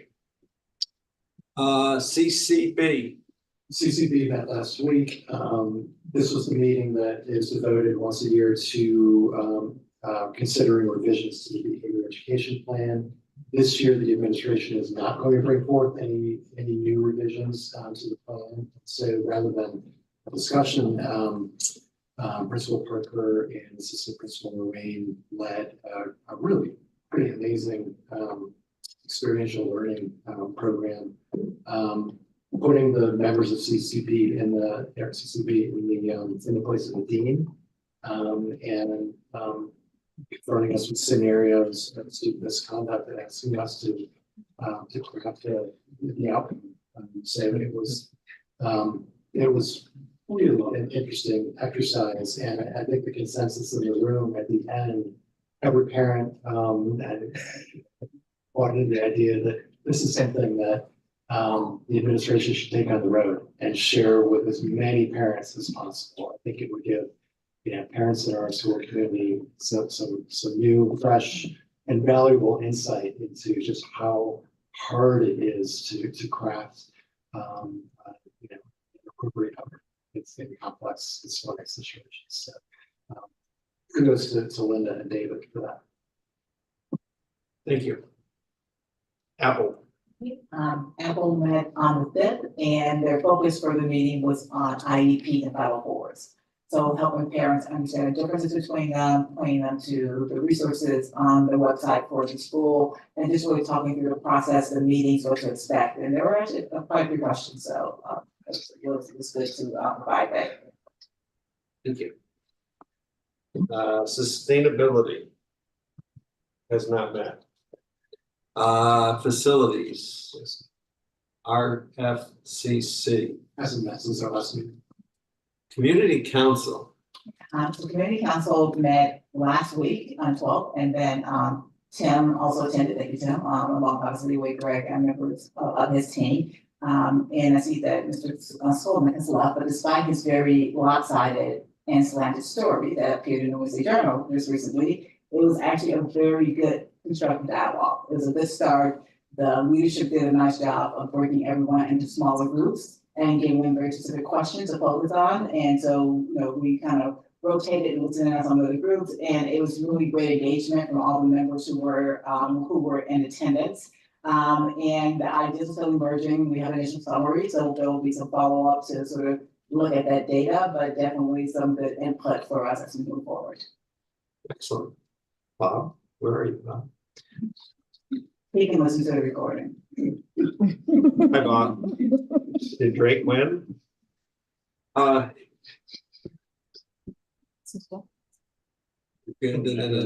Husky boosters. There's no activity there for police. Applause. No. No, sorry, no. Yeah. For alumni. They met maybe on Monday, and most of the work was centered around the summer grants. And Tim, you talk scholarship, anything? It's my favorite thing. I love these people so much. 334 students applied for nearly 100 scholarships. They have worked for weeks and weeks to help award or help choose the award winners.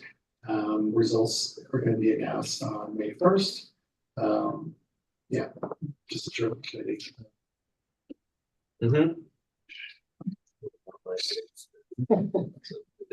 All right, thank you. That concludes, I think, did I get all the way through? Oh, no. Collaboration. Anything's there? There was supposed to So be. Oh, I'm that was sorry, Bob, canceled. did you go ahead? Go ahead. Oh, it was canceled. Were not enough public officials that had responded. So I don't think it's been rescheduled yet, but it was canceled. Okay, Oak Park Council of Government. There was a meeting and it was basically an introduction to the new township manager. And that was it. And then SSAC. I'm meeting with student council shortly after we get back from spring break, and it'll be one of the places that we're kind of build on the conversation that we just had. Okay. Any future agenda items?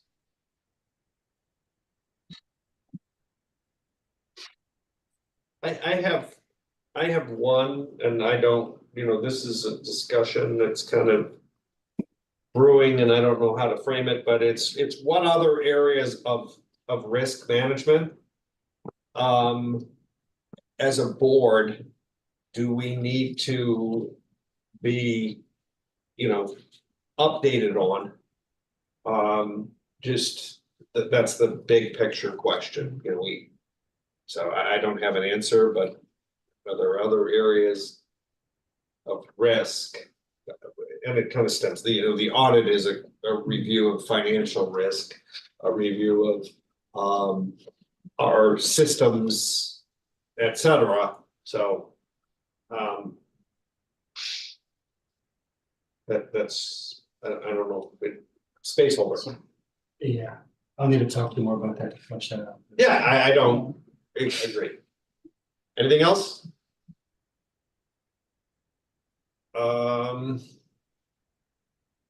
I move to adjourn.